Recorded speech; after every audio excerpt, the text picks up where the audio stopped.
Voilà, c'est parti. Donc, c'est enregistré. Bien, alors, nous allons travailler ensemble la didactique de la proportionnalité. C'est une didactique très importante. Pourquoi? Parce que je n'ai pas fait de statistiques, mais à vue de nez comme ça, je dirais que 2 concours sur 3, il y a un exercice sur les proportionnalités. Donc franchement, si vous voulez mettre le paquet quelque part, c'est ici. Il y a quelques thèmes comme ça sur lesquels il faut mettre le paquet. Ce sont les proportionnalités et puis les fractions et les nombres décimaux. Voilà, c'est sans doute parce que c'est considéré comme les thèmes les plus complexes à aborder ou à travailler avec les élèves. Ce pas les thèmes sur lesquels il y a plus de choses à savoir, en fait, hein, curieusement. Enfin, en tout cas, pas de mon point de vue. Hein. Moi, je pense que la géométrie, par exemple, est beaucoup plus difficile que les thèmes que je viens de citer. Mais si j'ai un conseil à vous donner, en dehors des cours que je peux vous donner, donnez le maximum. Oh, il y a beaucoup de données là. Donnez le maximum sur les proportionnalités et les nombres décimaux. Et puis les fractions. On travaillera là-dessus, bien entendu, hein, sur les fractions et les nombres décimaux un peu plus tard. Mais voilà, il faut que vous connaissiez à peu près tout sur le bout des doigts concernant les proportionnalités. Ce serait vraiment dommage de passer à côté alors que vous avez dû le constater vous-même. Dans de nombreux sujets, il y a un sujet sur les proportionnalités. Donc voilà, je voulais commencer par ça. C'est aussi la raison pour laquelle j'ai mis un exercice sur les proportionnalités au concours. Voilà, que vous commenciez déjà à vous approprier un petit peu le genre de questions qu'on peut poser. Par contre, ce qui est rassurant, c'est que quels que soient les sujets que vous ayez ou qui sont tombés en tout cas au concours, la forme des questions est toujours à peu près la même. C'est toujours à peu près les mêmes questions. Quelles compétences, quelle stratégie, dites au moins 3 stratégies pour résoudre tel problème. Puis bon, évidemment, analyser les erreurs qui sont à peu près toujours toutes les mêmes aussi. Hein. Donc ça, c'est plutôt rassurant. Ça veut dire que si vous en faites quelques-uns, si vous travaillez pas mal là-dessus, ça va payer nécessairement. Bon, voilà, en espérant qu'il y ait un sujet sur les proportionnalités, mais voilà. Bonjour Julie, je crois que je ne t'ai pas dit bonjour. Oui, bonjour. Et Florian qui nous rejoint. Donc je disais hein, que les proportionnalités, c'est le sujet qu'il faut travailler sans doute en priorité. Donc je fais un partage d'écran. Clac. OK, vous voyez mon écran, tout le monde? Oui. Super. Merci pour. Il y a toujours quelqu'un qui se dévoue pour dire oui. Et les autres comptent sans doute sur cette personne. Alors, on y va. Bien, alors la proportionnalité. Alors d'abord, ce qu'il faut savoir, c'est que la proportionnalité est travaillée prioritairement en cycle 3, dès le cycle 3 et jusque dans les classes de terminale. Donc c'est vraiment un sujet qui est transversal à toutes ces classes-là. Ça ne signifie pas que les proportionnalités ne peuvent pas être travaillées avant. Il y a des situations de proportionnalité qui vont être proposées aux élèves à partir du CE2, par exemple. Avant, ça semble complexe. Je crois qu'on l'a déjà dit ensemble quand on a travaillé sur la typologie des erreurs. J'ai souvenir de vous avoir dit qu'en CE1, vous aviez plus des 3/4 des enfants qui étaient incapables de comprendre une situation de proportionnalité, ou en tout cas de raisonner dessus. C'est très compliqué pour des élèves d'âge de CE1. Arrivé en CE2, on peut commencer à proposer des situations de proportionnalité très simples, avec de la manipulation, par exemple. Ça, c'est ce qu'il y a de mieux, forcément, comme toujours, manipulation, ça c'est certain. Seulement, ce n'est pas un niveau de performance qu'on va demander à des enfants de CE2. C'est-à-dire que ça ne va pas être un élément évaluable. Ou en tout cas, ça ne va pas être, vous n'allez pas chercher à valider un niveau de performance concernant les proportionnalités en CE2. Donc, on rentre dans le vif du sujet à partir du CM1. Mais encore une fois, attention, hein, en CE2, les enfants ont déjà vécu des situations de proportionnalité. Mais par contre, en CM1, on va formaliser la proportionnalité. C'est là où on va commencer à apprendre des stratégies, des démarches très différentes concernant les proportionnalités. Alors, puisque j'en parle des démarches et des stratégies, concernant les proportionnalités, il y a de nombreuses démarches et de nombreuses stratégies pour réussir à résoudre un problème de proportionnalité. Dans le concours blanc que j'ai pu corriger, certains parmi vous ont trouvé curieux la démarche que l'enfant avait, je ne me souviens plus très bien de la situation, mais avec la recette, vous vous souvenez, avec la farine, etc., là où j'avais fait une erreur sur la farine. Bon, peu importe. Mais quoi qu'il en soit, certains parmi vous ont trouvé curieux la démarche de l'enfant. Parce que je pense que par habitude, vous avez fini par penser que les proportionnalités ne pouvaient se résoudre que par des multiplications. Il fallait multiplier, ou en tout cas faire ce qu'on appelle les produits en croix, ou la règle de 3, ou des choses comme ça. Bien que l'enfant qui a utilisé comme stratégie une stratégie qui nécessitait l'utilisation d'addition ou de soustraction, vous a dérouté pour certains parmi vous, et du coup, vous avez plutôt dénoncé sa démarche. Voilà, il faut être extrêmement vigilant parce que ce qui est probant ici, c'est que la démarche de l'enfant l'amène aux bonnes réponses. Donc, il faut être extrêmement vigilant de dénoncer une démarche qui amène aux bonnes réponses. Hein. Quand on est enseignant, on privilégie, quoi qu'il en coûte, comme certains disent, il faut privilégier la démarche. Et là, en l'occurrence, la démarche était excellente. Quand bien même ce n'est pas la démarche que vous avez fini par apprendre parce que vous êtes passé par la 6e, la 4e, etc., sa démarche était excellente.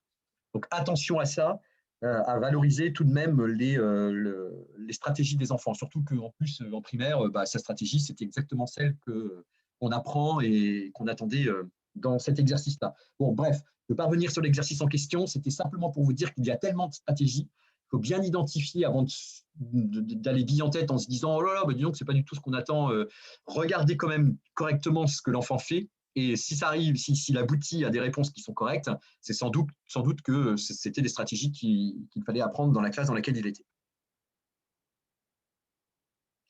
Si vous voulez intervenir, intervenez quand vous le souhaitez. Hein.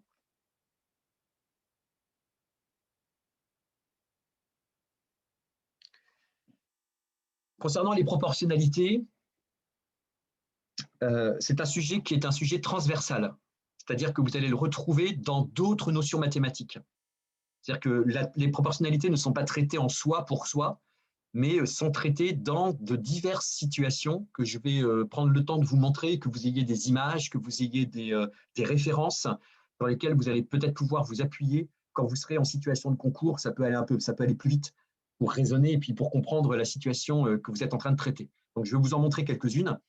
Mais voilà, ce que je voulais vous dire avant tout, c'est que c'était une notion transversale que l'on retrouve dans des situations de mesure de grandeur, dans des situations de quantité, dans des situations de graphique, puisque les situations de proportionnalité peuvent être représentées sous forme de graphique, par une droite, vous savez, des situations géométriques avec des situations d'agrandissement-réduction, mais aussi les échelles, c'est-à-dire savoir lire une carte et puis pouvoir dire à partir d'une carte qui a une certaine échelle, à combien de kilomètres, par exemple, on parcourt ou je ne sais quoi.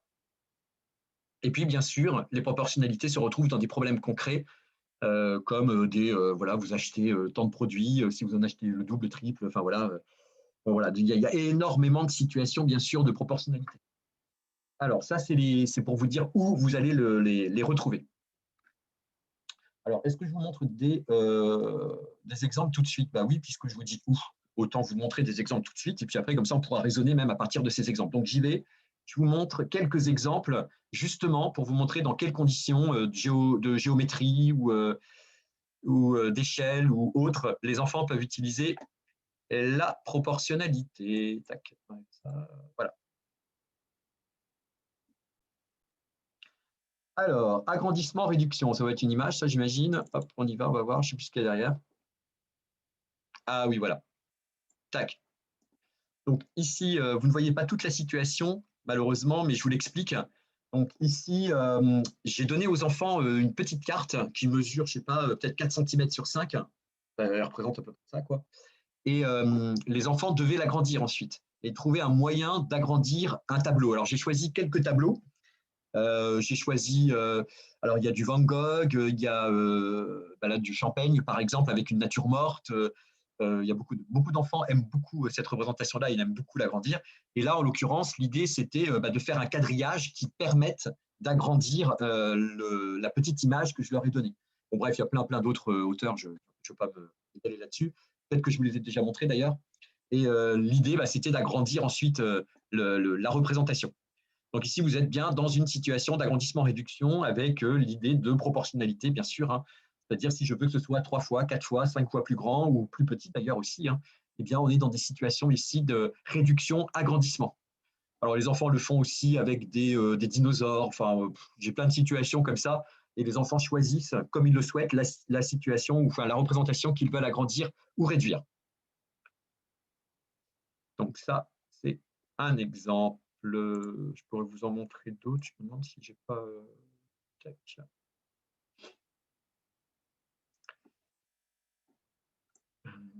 Voilà. Tac. Portfolio. Je ne sais pas trop s'il y en a d'autres. Ah ben voilà, là vous le voyez, là le crâne. Alors justement, lui, il s'est trompé. C'est intéressant aussi de voir les erreurs. C'est-à-dire qu'au lieu de faire un quadrillage avec des carrés, il a fait un quadrillage avec des rectangles. Si bien qu'il n'a pas agrandi exactement comme je l'ai demandé, puisque forcément, ça a fait quelque chose qui était plutôt étiré. Alors évidemment, globalement, on a l'impression que c'est bon, mais en fait, vous voyez que chaque carré est un rectangle, ou chaque rectangle est un carré plutôt. Et donc, voilà, il n'a pas bien respecté les consignes, mais ce n'est pas grave parce que de toute façon, il a plusieurs réalisations possibles pour s'améliorer. Mais ici, on voit que c'est une tâche complexe dans la mesure où même fabriquer un quadrillage pour ces enfants-là est d'une complexité majeure.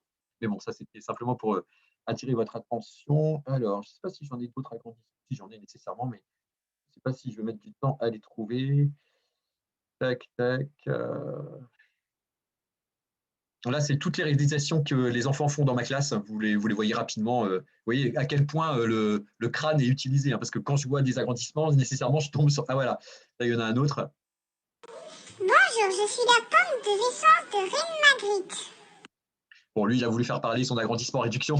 Donc là, c'est une pomme. C'est la pomme de René Magritte avec un effet papillon à l'intérieur de la pomme.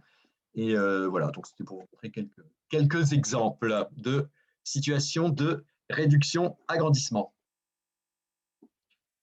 Qu'est-ce que c'est ça? Alors voilà, ça c'est une autre situation. Vous avez dû la voir apparaître rapidement là dans le portfolio, dans les portfolios des enfants.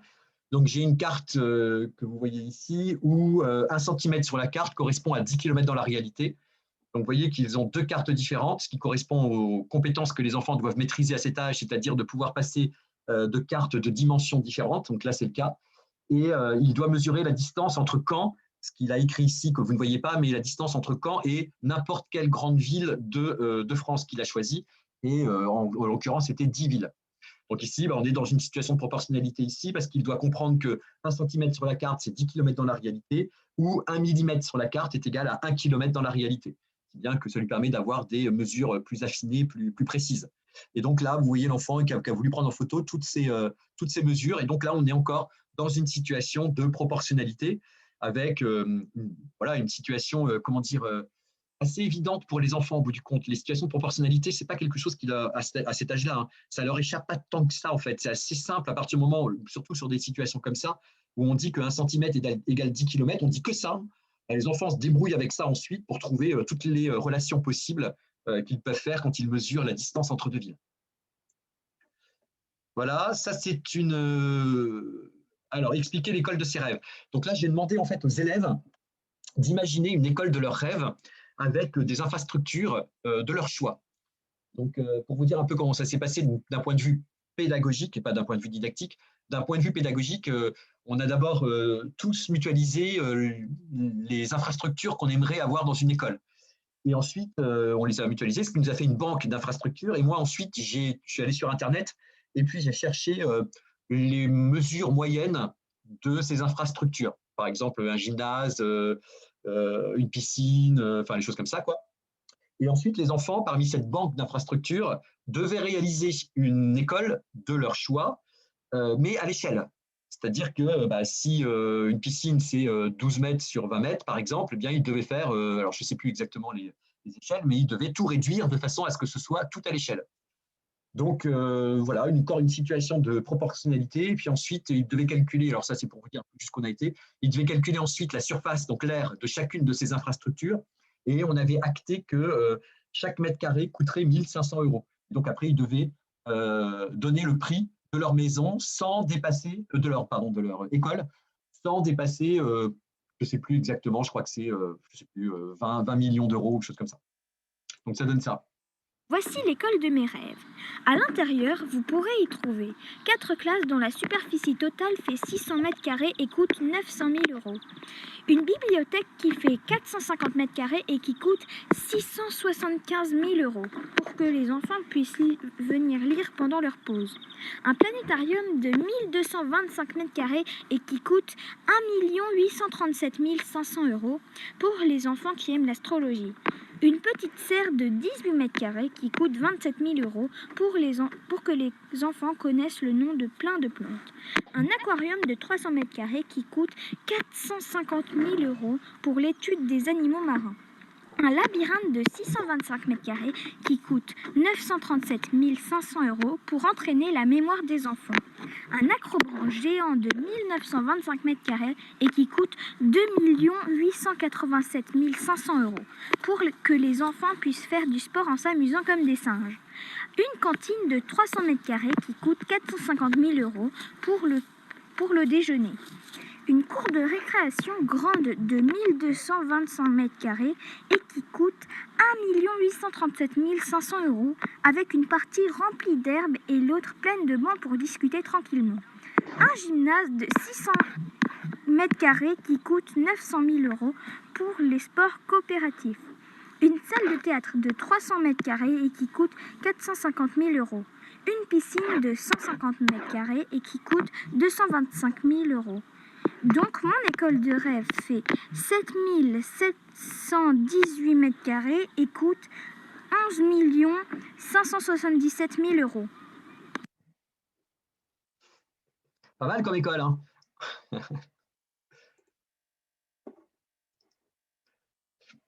Des questions ou des réactions?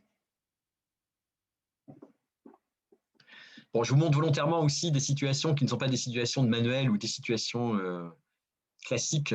Vous montrer qu'on peut faire autrement que de travailler avec des exercices qui sont dans les manuels pour faire la même chose en définitive, hein.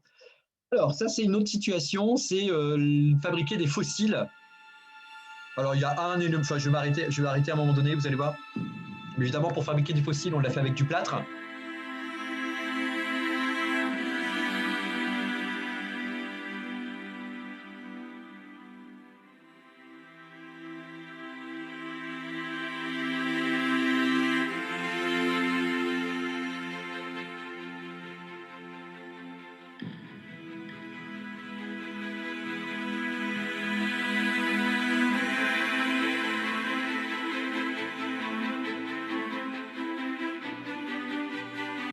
Alors voilà, j'arrête là, c'est pour vous montrer ce que les enfants écrivaient au tableau et puis toutes leurs recherches pour pouvoir essayer de trouver le nombre de verres d'eau qu'ils devaient mettre en fonction du nombre de verres de plâtre qu'ils avaient mis.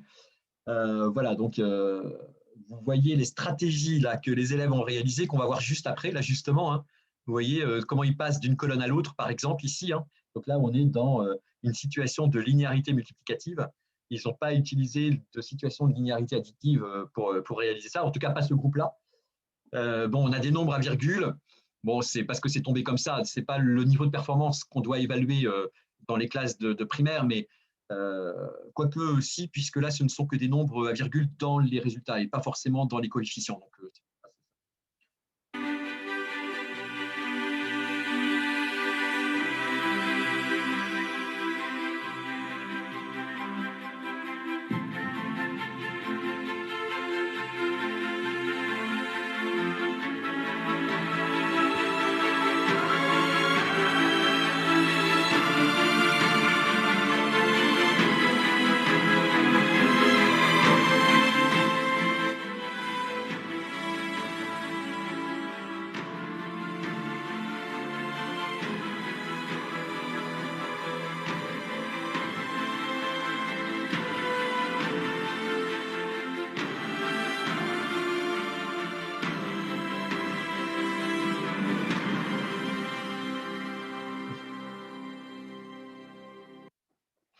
donc voilà une autre situation.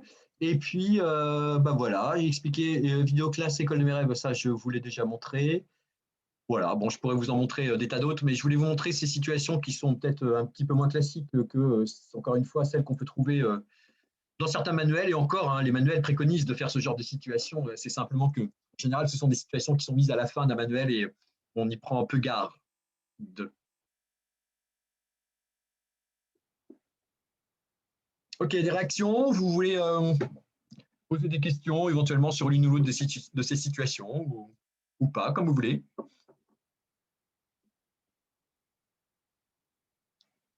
Bon, écoutez, alors on continue. Si vous ne réagissez pas, on y va. Alors, quelles compétences les enfants doivent maîtriser, connaître pour travailler les proportionnalités? Ça peut être une question qu'on peut vous poser lors du concours, c'est-à-dire quels sont les préacquis que l'enfant doit avoir ou quelles sont les notions que l'enfant doit maîtriser pour réaliser ce genre d'exercice. Vous savez très bien que c'est le genre de questions qu'on vous pose, mais tellement régulièrement. Donc, concernant les proportionnalités, il n'y en a pas 36. Hein. Donc, c'est connaître le coefficient de proportionnalité, ça c'est possible, qu'on puisse avoir cette connaissance-là, cette obligation de connaître le coefficient de proportionnalité, sachant que ça ne va pas être du tout la première démarche à utiliser avec les élèves. On ne va pas utiliser tout de suite le coefficient de proportionnalité. Il y a d'autres démarches avant d'arriver au coefficient de proportionnalité, mais voilà l'une des compétences tout de même à connaître. La première des compétences qu'il faut connaître, c'est sans doute, j'aurais dû le mettre dans cet ordre-là d'ailleurs, hein, c'est ce qui suit, c'est-à-dire connaître la propriété de linéarité additive. C'est exactement la propriété qu'a utilisé l'enfant dans le concours blanc.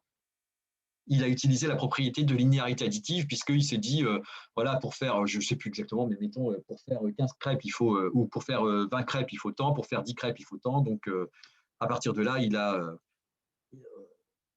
utilisé la propriété de linéarité additive et une autre propriété qui est la propriété de linéarité multiplicative.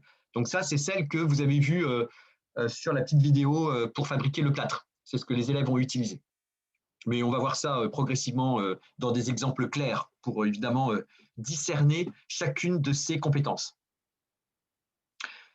Dernière compétence, non, pas avant-dernière, pardon, comprendre et utiliser le passage par l'unité. Donc, on connaît une recette pour 8. Et bien, on va se demander pour une personne, quelle est la quantité d'ingrédients qu'il me faut. Et puis, à partir de là, on peut calculer pour n'importe quel nombre de personnes. Et donc, on va essayer de comprendre que passer par l'unité, ça peut être un avantage certain pour réaliser certains types d'exercices. Et puis ensuite, forcément, résoudre des problèmes relevant de la proportionnalité. C'est la dernière compétence à maîtriser. Alors, il y a une autre compétence qui n'est pas là.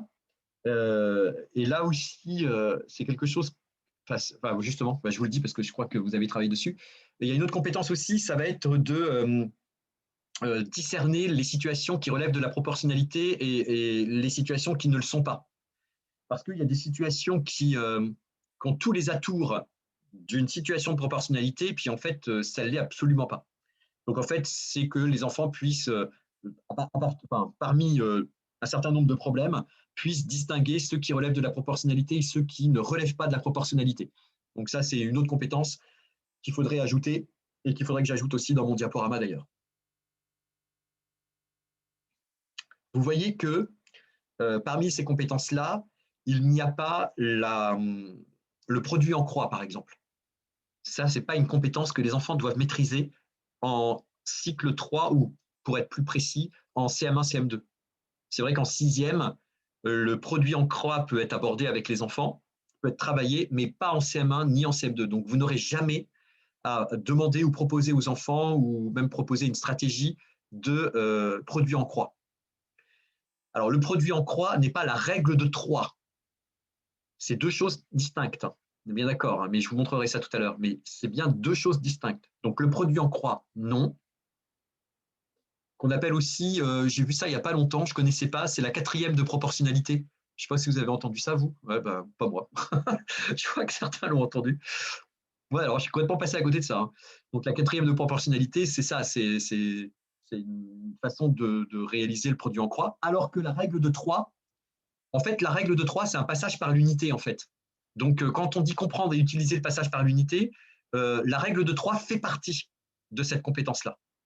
Puisque en fait, la règle de 3, c'est d'abord passer par l'unité pour ensuite multiplier par le nombre de ce que vous voulez, de personnes, par exemple, si ce sont des personnes. Voilà, donc c'est pour ça que la règle de 3 voilà, est autorisée. Enfin, en tout cas, on peut l'apprendre aux enfants sans aucun problème. Ça va?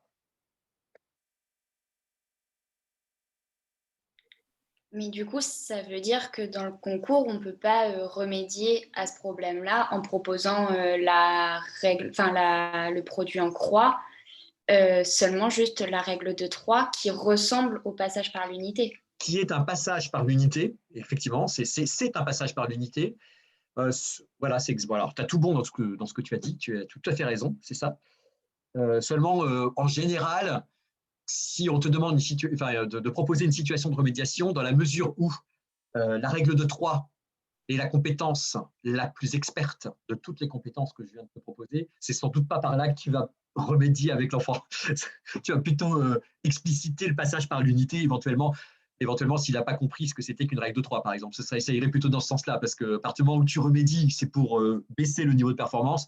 Et comme la règle de 3 sera le niveau le plus expert que tu pourras apprendre en primaire, forcément, ce n'est pas comme ça que tu remédieras. Par contre, tu pourras identifier la règle de 3 dans une situation. Et puis, tu pourras dire qu'effectivement, l'enfant a parfaitement acquis le passage par l'unité et ça se voit parce qu'il utilise la règle de 3. Donc, en effet, tu ne verras jamais, Ludivine, je pense, une situation où les enfants utiliseraient le produit en croix au concours. Et puis, en classe, eh bien, on ne vous le demande pas non plus. Donc, ce serait étonnant. Alors, quelle progressivité? Bon, bah, je vous l'ai dit de manière sous-jacente tout à l'heure. Je le répète, en CM1, on aura plutôt recours aux propriétés de linéarité. D'abord linéarité additive, puis linéarité multiplicative. On va dire que s'il y avait une complexité, ce serait plutôt dans cet ordre-là. Mais bon, concrètement et dans la réalité, c'est pas tout à fait vrai en fait. Les enfants acquièrent aussi facilement la linéarité multiplicative qu'additive. Bon, voilà. Mais bon, on pourrait imaginer que pour les enfants les plus en difficulté, les situations de linéarité additive sont les plus accessibles. Allez, on va dire ça. Et surtout, il faut que les problèmes soient avec des nombres entiers. Donc ça, c'est le niveau de performance en CM1. Les situations de proportionnalité ne sont qu'avec des nombres entiers. C'est pour ça que tout à l'heure, je vous disais, dans ma situation avec les fossiles, vous avez vu que les enfants avaient 7,5, 2,5, etc. Bon, si vous voulez, là, j'ai pas maîtrisé la situation parce que c'est eux qui faisaient les opérations comme ils le souhaitaient, ils sont tombés sur des nombres à virgule et tant mieux, j'allais dire, et c'est pas grave. Mais c'est pas le niveau de performance demandé. Mais ça veut pas dire que c'est interdit. Ça veut pas dire que les enfants n'ont pas à avoir ce genre d'exercice pour autant, évidemment. C'est simplement que les indices que les enfants vous donneront, vous les validerez quand ce seront des nombres entiers. Et puis, s'ils peuvent aller plus loin, tant mieux pour eux. C'est pas, voilà. Mais le niveau de performance, c'est les nombres entiers. Attention à ce que le coefficient de proportionnalité ne soit ni un nombre décimal, ni une fraction. Donc, ça aussi, c'est le niveau de performance exigé en primaire. Donc, le coefficient de proportionnalité, les coefficients de proportionnalité ne seront que des nombres entiers.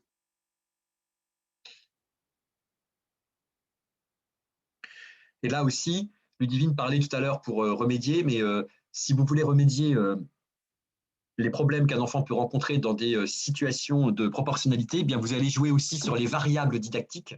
Je redis ces mots-là pour que vous les appropriez, que vous compreniez tout de suite ce que ça veut dire.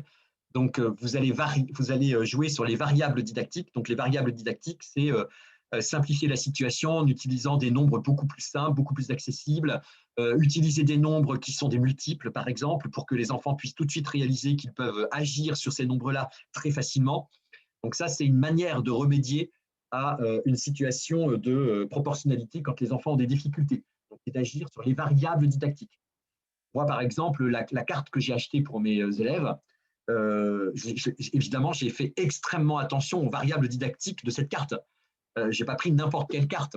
J'ai fait en sorte que la carte, ce soit 1 cm sur la carte, soit 10 km dans la réalité. Ça me semble être les variables les plus accessibles et les plus simples pour fabriquer de la proportionnalité.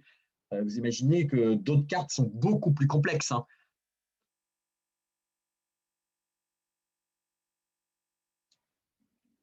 Voilà.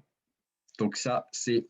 Et souvent, je remarque en tout cas dans les concours blancs, par exemple, quand il faut remédier ou quand il faut accompagner ou un enfant qui a des difficultés, ce n'est pas la première chose qui vous saute aux yeux, ce n'est pas ce à quoi vous pensez en premier, c'est de jouer sur les variables didactiques. Alors, vous pensez de plus en plus maintenant à la manipulation, schématiser, concrétiser, ça, vous y accédez très facilement.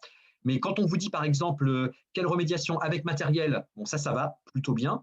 Mais quand on vous dit sans matériel, ce n'est pas immédiat dans votre tête de penser « Ah, sans matériel, ça veut dire qu'il faut que je joue sur les variables didactiques. Donc, il faut que je simplifie la situation au maximum, de façon à ce que les élèves puissent se l'approprier mentalement, intellectuellement, et ensuite augmenter la complexité des variables didactiques. » Donc, je vous le dis pour que vous ayez de plus en plus cet automatisme quand vous êtes en situation de concours, mais aussi quand vous accompagnez les élèves, de tout remettre avec des nombres simples, par exemple. Ce que vous faites, vous, j'imagine, par exemple, pour la partie théorique en mathématiques, j'imagine que quand vous ne connaissez plus une règle, quand vous ne connaissez plus une formule ou je ne sais quoi, enfin, moi, en tout cas, c'est ma stratégie, mais j'imagine que pour vous aussi, hein, en fait, vous prenez des nombres extrêmement simples, vous jouez avec ces nombres pour voir si ça fonctionne, puis vous dites « Ah bah oui, ça marche, hop, donc ça marche avec des nombres plus grands. » Voilà, c'est souvent comme ça que nous-mêmes, nous faisons pour être certain que ce que je connais des caractéristiques d'un nombre est valable.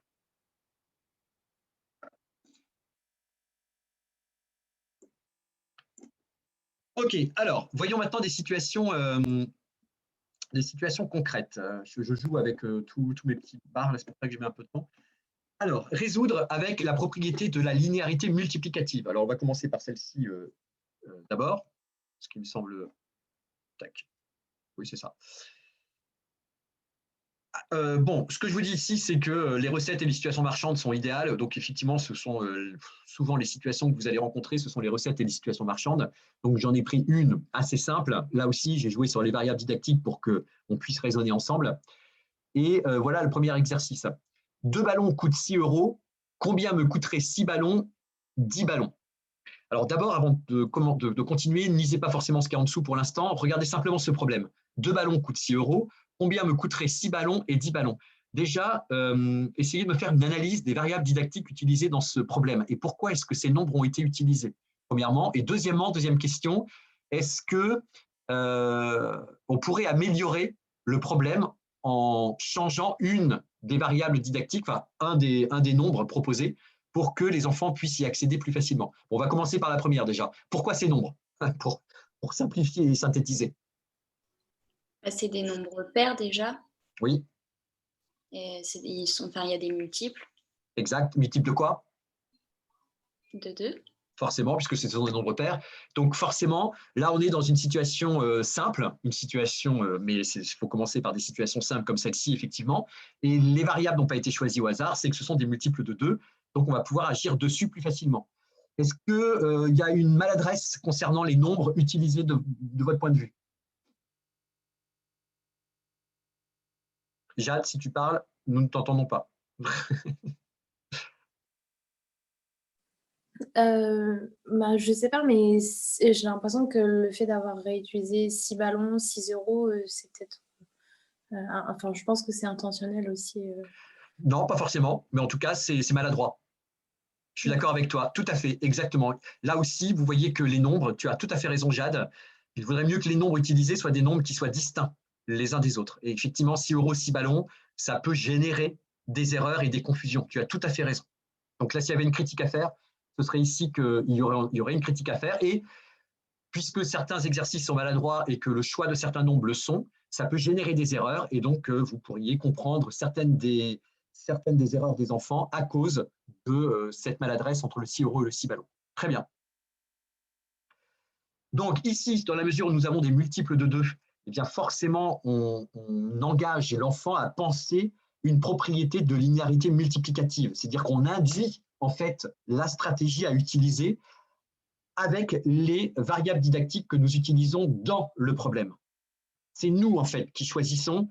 Quelque part, on est mettre un petit peu à bord. On se dit qu'en choisissant tel exercice, en choisissant telle variable didactique, eh bien en fait, on induit l'enfant à choisir une stratégie en particulier. C'est volontaire. Là aussi, c'est des questions qu'on peut vous poser au concours. Hein. Pourquoi les variables didactiques ont été choisies de telle manière? Qu'est-ce que l'enseignant attend en utilisant tel exercice? Puis après, éventuellement, il y a d'autres exercices qui vous sont proposés, puis on vous dit, mais alors, pourquoi est-ce que maintenant, il donne tel autre type d'exercice? Puis là, vous dites, bah, justement, pour changer de stratégie, voilà. Donc, vous voyez, ça fait partie, effectivement, des questions qu'on peut vous poser. Et puis, bah, les réponses doivent être simples, aussi simples que ça, courtes et simples, comme je peux le développer ici. Donc ici, 6 ballons, c'est 3 fois plus que 2 ballons. C'est 3 fois plus que 2 ballons. Il y a 3 fois plus de ballons. Parce que 2 fois 3 égale 6. Donc le prix sera 3 fois plus grand lui aussi. Donc 6 € répété 3 fois, donc 18 €. 10 ballons, c'est 5 fois plus que 2 ballons. Parce que 2 fois 5 égale 10. Donc le prix sera 5 fois plus grand lui aussi. Donc 6 fois 5 égale 30. Alors, ce que je suis en train de dire là, de manière... c'est écrit, si vous voulez. C'est du français, c'est le langage français et le langage mathématique relié. Eh bien, ça peut être tout simplement organisé sous forme de tableau. Et là aussi, on peut demander aux enfants d'organiser leurs pensées et d'organiser les nombres sous forme de tableau, comme je peux vous le montrer ici. Ce que l'enfant, par exemple, dans le concours blanc, n'a pas fait du tout. Il n'a pas eu du tout cette stratégie-là. Mais vous voyez qu'en n'ayant pas eu cette stratégie-là, tant mieux pour lui, il n'a pas été en surcharge cognitive, sauf pour quand il a calculé le lait. Mais sinon, ça nécessite énormément d'opérations, d'organisation de l'espace. Donc, en fait, sa stratégie d'organisation peut amener à de la surcharge cognitive et donc à certains types d'erreurs. Or, si vous organisez votre réponse sous forme de tableau comme ici, forcément, vous limitez le nombre la surcharge cognitive et donc le nombre d'erreurs. Donc ici, l'idée, c'est de mettre le nombre de ballons en haut et puis le prix des ballons en bas. Et puis ensuite de jouer avec la linéarité multiplicative, comme vous avez pu le voir aussi dans l'exemple sur les fossiles. Donc ici, pour passer de 2 ballons à 6 ballons, c'est exactement ce que j'ai dit sous forme de mots, de phrases ici. Eh bien, je multiplie par 3, il y en a 3 fois plus, donc le prix lui-même sera 3 fois plus grand. Et ainsi de suite, s'il y a 5 fois plus de ballons, donc le prix sera 5 fois plus grand. Donc là, j'ai organisé toutes ces phrases français sous forme de tableau mathématique et on n'a plus besoin de mots. Alors, les recherches en didactique, mais aussi pas qu'en didactique d'ailleurs, les neurosciences nous montrent aussi que certains enfants ont des profils très particuliers, ont des intelligences qui leur sont propres. Et certains enfants ont une intelligence, par exemple, verbale, qui est beaucoup plus développée que l'intelligence logico-mathématique, et ne peuvent rentrer dans les problèmes, ou en tout cas ne les comprennent que si ils font tout ça. C'est-à-dire qu'il y a des enfants qui ne vont comprendre le problème que s'ils vont développer, comme je l'ai développé ici, avec des mots. C'est la même chose, c'est vrai, c'est exactement la même chose. Donc, il ne faut pas être non plus un ayatollah du tableau.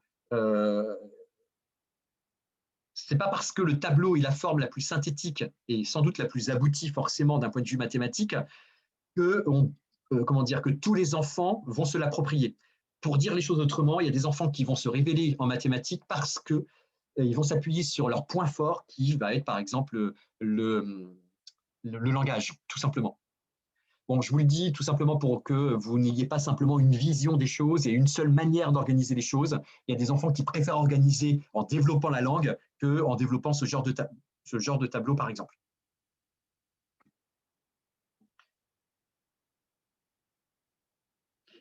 Moi, j'ai une élève qui est comme ça. Je vous le montre concrètement. Tiens, je ne sais pas si je peux vous la montrer tout de suite, mais si je remonte tout là-haut, est-ce qu'elle l'a pris? Oui, c'est elle, je crois. Voilà. Alors, elle, par exemple, c'est une élève, on ne voit pas très bien ici, mais qui adore en fait expliquer avec des mots, avec des phrases. Elle est excellente en mathématiques, mais elle est encore plus excellente en mathématiques, où elle se sent très à l'aise en mathématiques, quand elle développe avec des phrases qu'elle... voilà, s'il n'y a pas toutes ces phrases-là, ça ne va pas. Il faut qu'elle mette qu'elle explique en français, quoi. Bon, c'est un petit exemple au passage. J'ai bien vu son profil à elle. Est-ce que ça va pour la linéarité multiplicative? Oui. Alors, continuons. Si, ça marche, voilà. Ensuite, résoudre avec la propriété de la linéarité additive. Donc là aussi, le problème, la façon dont il va être construit, va plutôt induire une stratégie plutôt qu'une autre. Et puis, il y a des problèmes qui vont induire des stratégies. C'est-à-dire qu'il ne va pas y avoir forcément une stratégie qui va être meilleure que l'autre. Et d'ailleurs, dans ce problème, c'est déjà le cas. On peut utiliser la linéarité multiplicative ou additive. Et ce n'est pas parce que, en tant qu'enseignant, vous attendez une stratégie en particulier que les autres sont mauvaises. Hein. J'insiste bien là-dessus parce qu'il y a tellement de profs, ils partent bille en tête avec un système, avec une stratégie, je voudrais voir une réponse, et qui du coup ne prennent pas en compte les autres, qui pourtant sont bonnes, et donc du coup fragilisent la confiance des élèves parce qu'ils se disent « je ne comprends pas parce que j'ai l'impression que c'est bon et elle me dit que ce n'est pas bon ». Vraiment, il faut être le plus souple possible vis-à-vis des stratégies que les enfants nous proposent, absolument, quoi.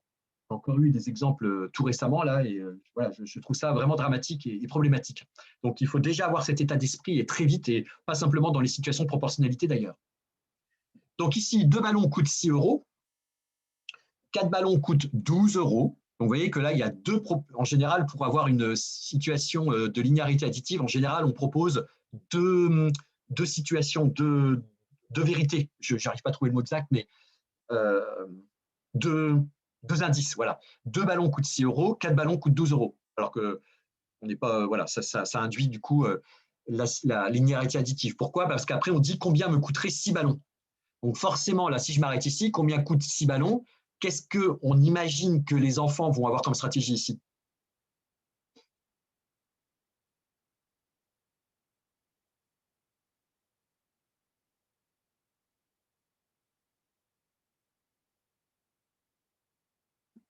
Allô, allô?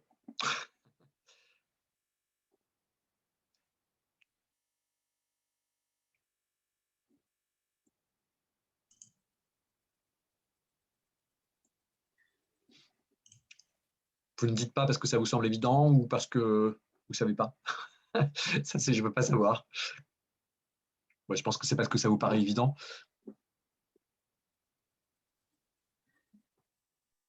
Donc, pour calculer le coût de 6 ballons, qu'est-ce que les enfants… Oui. Ils peuvent utiliser, du coup, le 2 ballons coûte 6 €.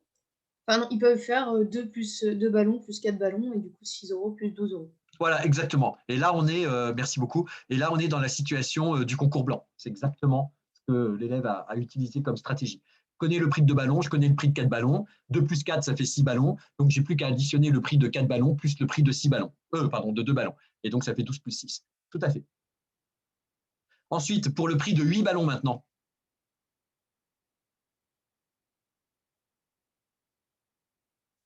Donc, pour le prix de 8 ballons, ils vont faire le prix de 4 ballons répétés 2 fois, ou 4 ballons plus 4 ballons. Voilà. Et puis, pour le prix de 10 ballons, bon, bah là, ils ont le choix. Hein. Soit le prix de 4 ballons plus le prix de 4 ballons plus le prix de 2 ballons. On peut faire ça. Hein. Et donc, on est bien dans des situations de linéarité additive. Donc, tout est indiqué ici, tout ce qu'on vient de dire. Hein. 6 ballons, c'est 2 ballons plus 4 ballons. Donc, le prix sera le prix de 2 ballons plus le prix de 4 ballons. Voilà. Et ça, encore une fois, hein, des enfants aiment beaucoup, certains enfants aiment beaucoup expliquer avec des mots en français une démarche mathématique comme celle-ci. Mais on peut aussi leur proposer le tableau que je vais vous présenter après. Hein.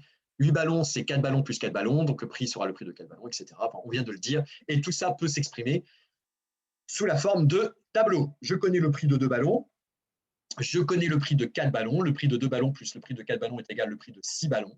Donc maintenant, je n'ai plus qu'à additionner le prix de 2 ballons plus le prix de 4 ballons et j'ai le prix de 6 ballons, c'est-à-dire 18 €. Voilà.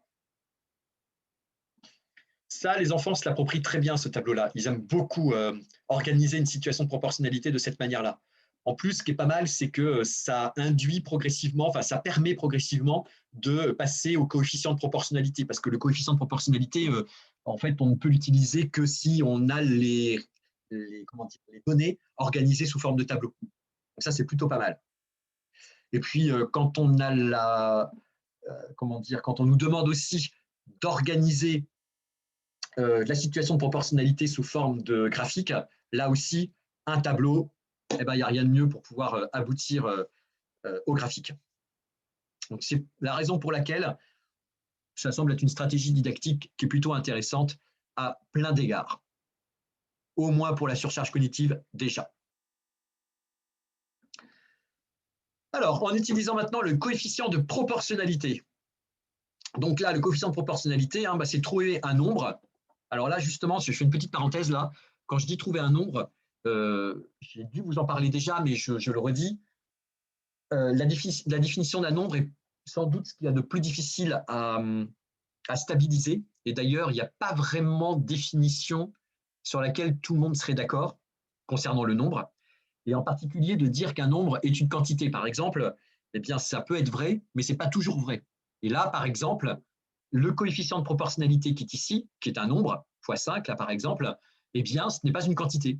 Parce qu'à partir du moment où on se pose la question de savoir c'est la quantité de quoi, on n'a plus de réponse. Ce n'est pas la quantité de quelque chose, de rien d'ailleurs. Donc, c'est simplement, c'est une constante pour passer d'une ligne à l'autre, c'est une constante, et donc ce n'est pas une quantité. C'est une petite parenthèse parce que là aussi, si on vous demande la définition d'un nombre ou ce qui est déjà arrivé, il faut que vous ayez la nuance de dire qu'un nombre peut être une quantité dans certaines conditions, mais certaines conditions, ça peut ne pas l'être, comme par exemple les coefficients de proportionnalité ou encore le nombre pi, par exemple. 3,14, ce n'est pas une quantité, c'est une constante aussi. Bon, c'est important d'avoir toutes ces nuances-là concernant le nombre, et parce que c'est toute la complexité d'ailleurs de l'acquisition progressive du nombre chez les enfants. C'est que justement, il est tellement polymorphe, le nombre, que sa définition est très difficilement stabilisable. Donc voilà, le coefficient de proportionnalité, c'est la constante qui permet de passer d'une ligne à l'autre, hein, comme ici, et c'est pour ça que c'est important de progressivement habituer les enfants à organiser les données d'un problème sous forme de tableau pour pouvoir ensuite éventuellement trouver le coefficient de proportionnalité. Donc le coefficient de proportionnalité, quand on le connaît dans un sens, on le connaît dans l'autre, c'est-à-dire que si je multiplie par 5 pour passer d'une ligne à l'autre, eh bien je divise par 5 pour faire l'inverse. Donc j'utilise l'opération inverse. Donc, vous voyez tout ce que les enfants doivent connaître, tout ce que les enfants doivent acquérir, tout ce qu'ils doivent maîtriser progressivement pour arriver à des situations aussi complexes que trouver le coefficient de proportionnalité que je peux utiliser dans un sens comme dans l'autre. Donc là, il y a quand même pas mal de préacquis et pas mal d'obstacles, par conséquent, qui peuvent surgir si un enfant n'a pas quelques bases, enfin, certaines bases absolument nécessaires pour pouvoir résoudre ce genre de problème. Donc voilà pour le coefficient de proportionnalité. Alors le coefficient de proportionnalité, c'est après la linéarité additive et multiplicative, hein, ça vient vraiment après. Quelque part, les enfants vont finir par déduire les coefficients de proportionnalité en disant, en fait, il suffit toujours de multiplier par 5, par exemple, pour passer d'une ligne à l'autre. Il y a des enfants qui vont vous dire ça, qui vont remarquer en fait qu'il y a une constante pour passer d'une ligne à l'autre. Et c'est la multiplicité des situations de proportionnalité qui vont progressivement amener les enfants à trouver eux-mêmes en fait ce coefficient de proportionnalité ou cette règle mathématique. Et puis s'ils ne le trouvent pas eux-mêmes, d'attirer leur attention progressivement en fait sur ce coefficient de proportionnalité. Bon, attention, encore une fois, hein, ça c'est le niveau de performance encore supérieur hein, par rapport aux linéarités additives et multiplicatives qui sont beaucoup plus intuitives chez les enfants.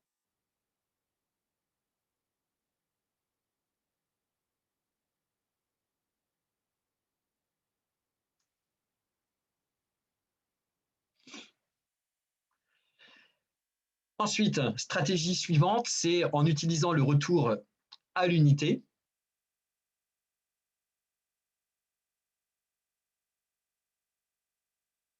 Donc, certaines situations, surtout certaines questions en fait, posées, comme là, par exemple, hein, quelle est la quantité pour 10, pour 12, pour 20, par exemple. Donc là, on voit bien que si on veut répondre rapidement à toutes les questions qui nous sont posées ici, et c'est justement la façon dont la question va être posée qui va amener les enfants à se dire il y a peut-être une stratégie qui va aller plus vite, et en l'occurrence, ce serait de passer par l'unité. Souvent, les variables didactiques sont utilisées de façon à ce qu'il n'y ait pas de rapport entre les nombres, c'est-à-dire que c'est des nombres qui n'appartiennent à aucune table, qui ne sont pas dans les tables de multiplication, voire même prendre des nombres premiers.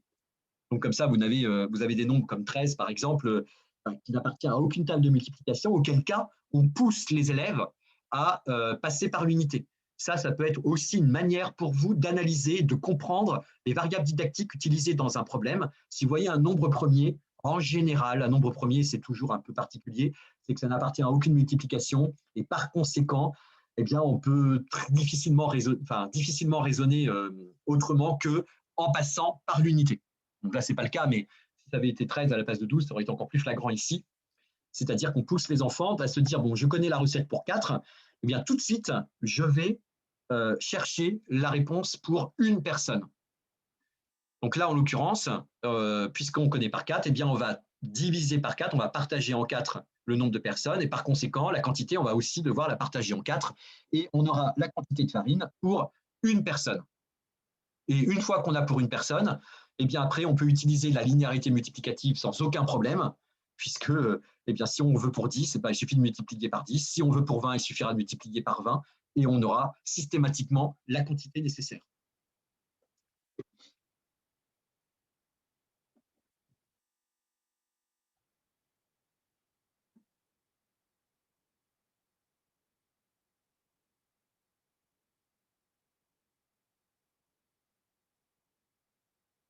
Alors, la règle de 3, quand je vous disais que la règle de 3, en fait, c'était un retour à l'unité déguisée.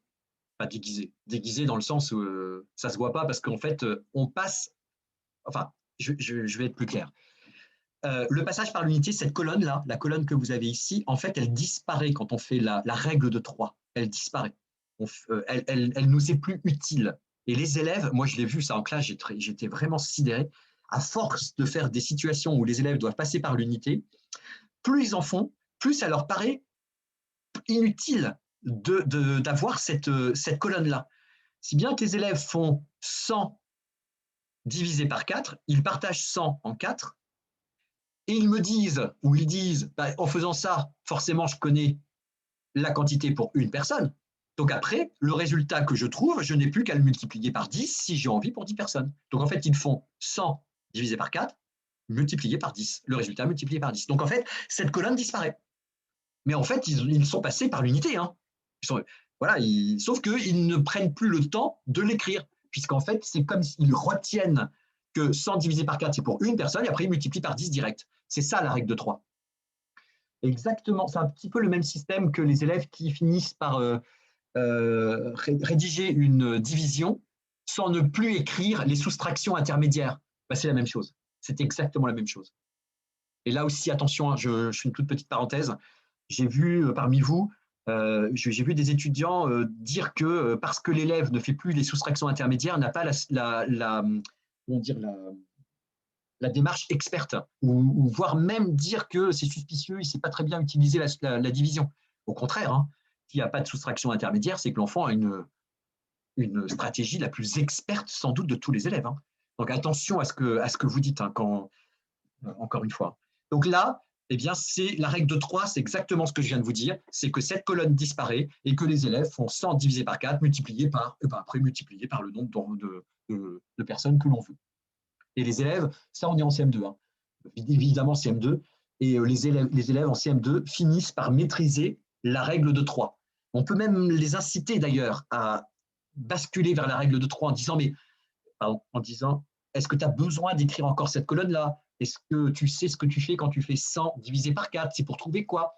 Et si tu sais, est-ce que tu ne peux pas tout de suite multiplier donc du coup par 10 après? Attention, on ne dit pas ça à n'importe quel enfant, on dit ça aux enfants pour qui c'est évident le passage par l'unité, hein, bien sûr. Donc c'est une progression très intéressante et les élèves finissent par se l'approprier. Alors que le produit en croix, il faut que je regarde l'heure quand même, que je ne me laisse pas déborder, alors que le produit en croix, c'est une méthode mécanique sans aucune capacité, vous n'avez aucune capacité d'explicitation ou d'explication du produit en croix. Le produit en croix, c'est mécanique et ça marche. Je veux dire, quelque part, c'est un coup de bol, ça marche. C'est-à-dire que si on organise ces nombres sous cette forme-là, eh bien, on peut faire 4 multiplié par 25 divisé par 100 égale 1. Voilà. Et comment l'expliquer ça? Eh ben, bon courage. Vous ne pouvez pas l'expliquer ça. C'est mécanique, c'est comme ça, c'est le produit en croix. Si vous avez 3 nombres, bon, en fait, c'est le quatrième de proportionnalité, hein, c'est ça. Hein. Si vous avez 3 nombres, vous pouvez en trouver un quatrième si vous les organisez de cette manière. Eh bien, ça, en primaire, on n'en veut pas. En primaire, tout doit être explicitable, je ne sais pas si ça se dit, mais tout doit être explicable, tout doit être compris par les enfants, tout doit être éclairé et tout doit avoir un sens. Or, le produit en croix, j'ai bien dit produit en croix, oui, le produit en croix, vous ne pouvez pas, à des élèves de primaire, donner du sens au produit en croix. C'est la raison pour laquelle ce n'est pas au programme.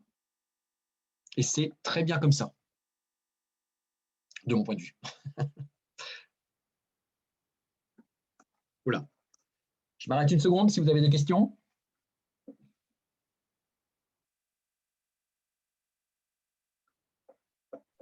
Est-ce que c'est possible d'expliquer ce que c'est la règle de 3? Parce que le produit en croix, donc je vois très bien, mais la règle de 3, j'arrive pas bien à voir. La règle de 3, donc c'est celle que j'ai expliquée juste avant. En fait, ici, tu vois, cette situation-là, les élèves vont diviser par 4 la quantité de farine. Donc, ils font 100 divisé par 4, on est d'accord? Oui. Donc, c'est les deux nombres qui sont ici. Moi, je l'ai mis ici pour bien montrer ce que l'élève est en train de faire. Une linéarité multiplicative, on est d'accord? Bon. Ensuite, si on garde simplement la linéarité multiplicative, si je divise par 4 en haut la quantité de farine, forcément en bas, je vais diviser par 4 le nombre de personnes, puisque c'est 4 fois moins. Donc, je suis passé par l'unité. Et j'ai pris soin d'écrire cette colonne pour passer par l'unité. On est d'accord? Ça va pour l'instant? Oui. OK. Une fois que j'ai pour une personne, ensuite, je suis capable de connaître la quantité de farine pour n'importe quel nombre de personnes. Tu es toujours d'accord avec moi? Oui. Donc, il suffit que je multiplie par 10 si je veux pour 10 personnes. Eh bien, la règle de 3, c'est ça. C'est exactement la même chose, sauf que tu ne vas pas prendre le temps d'écrire cette colonne où tu vas indiquer la quantité pour une personne. Pour dire les choses autrement, le 25 grammes pour une personne, ça, tu vas le mettre dans ta tête. J'explique. Donc, la règle de 3, c'est quoi? C'est je prends 100 grammes, je les partage en 4 parce que je sais dans ma tête que je fais ça pour connaître la quantité pour une personne, mais ça reste dans ma tête. Donc, 100 divisé par 4, ça donne 25. Oui, c'est ça. 100 divisé par 4 égale 25. Et ce résultat, je le multiplie tout de suite par 10 pour avoir le nombre pour 10 personnes. Donc, en gros, l'enfant va faire 100 divisé par 4, le tout multiplié par 10. Okay. Ça, c'est la règle de 3. Donc, tu vois, c'est un passage par l'unité, en fait, hein, tout simplement. Hein. Oui. Sauf que tu ne fais pas 100 divisé par 4 égale 25. Donc, une personne égale 25 grammes. Je calcule maintenant la quantité pour 10 personnes. 25 fois 10 égale 250. Ça, tu fais de la linéarité là, multiplicative. D'accord. Voilà, c'est tout. C'est tout, hein, en fait. Hein. C'est pour ça que je dis que la règle de 3 est un passage par l'unité déguisée, en fait. C'est éludé, quoi. D'accord, merci. Bon, voilà, là, c'était pour vous. C'était une autre diapo. Bon, voilà, je vous l'ai dit, hein, donc, mais on peut le revoir. Vous voyez, ben voilà, là, par exemple, on voit, justement, ben ça, c'est intéressant, on voit la règle de 3 qui est posée directement. Voilà, sur le plan, c'est 3 cm. Et dans la réalité, c'est 15 mètres. Donc 3 cm, c'est 15 mètres. Moi, je veux savoir pour 10 cm. Eh bien, je ne suis pas obligé de passer par l'unité. Par contre, je vais faire 15 partagé en 3 pour savoir combien de chaque centimètre fait de mètres. Puis, je multiplie tout de suite par 10 cm pour trouver le nombre de mètres dans la réalité. Oui, je n'ai pas ma colonne où je dis 1 cm égale. Là, j'en ai plus besoin parce que ça y est, j'ai compris que je pouvais directement passer par cette étape de la règle de 3. Alors que le produit en croix, dans cette situation, ce serait 15 fois 10 divisé par 3 égale le résultat qui est ici. Et là, ça, vous ne pouvez pas l'expliquer. Ça marche à tous les coups. C'est un peu mécanique. Vous devez certainement l'utiliser, j'imagine, mais sans comprendre de trop ce que vous faites en faisant ça. Moi, je me souviens très bien au collège faire ça. Je m'en souviens encore. Et être extrêmement gêné parce que je ne comprenais absolument pas ce que je faisais. J'avais du coup l'impression que chaque situation nouvelle allait entraîner une erreur de ma part parce que je n'allais pas savoir comment réutiliser cette fameuse règle, enfin ce produit en croix. Et c'est surtout que j'avais beaucoup de mal en fait à organiser mes nombres dans un tableau comme celui-ci par exemple. Donc j'étais je me souviens encore de ça, d'être absolument mal à l'aise avec cette technique du produit en croix parce que j'avais l'impression que je ne saurais jamais l'utiliser systématiquement. Parce qu'il n'y avait pas de compréhension et puis personne ne pouvait m'expliquer de manière logique. Voilà. Bon, bah ça, c'est le produit en croix. Alors, ce n'est pas parce que vous connaissez le produit en croix et que vous trouvez que c'est une solution absolument géniale et que vous l'utilisez souvent et que voilà, vous n'avez pas de problème avec, qu'il faut l'apprendre aux enfants parce que, encore une fois, c'est une situation beaucoup trop mécanique pour leur apprendre ou trop automatique, sans sens.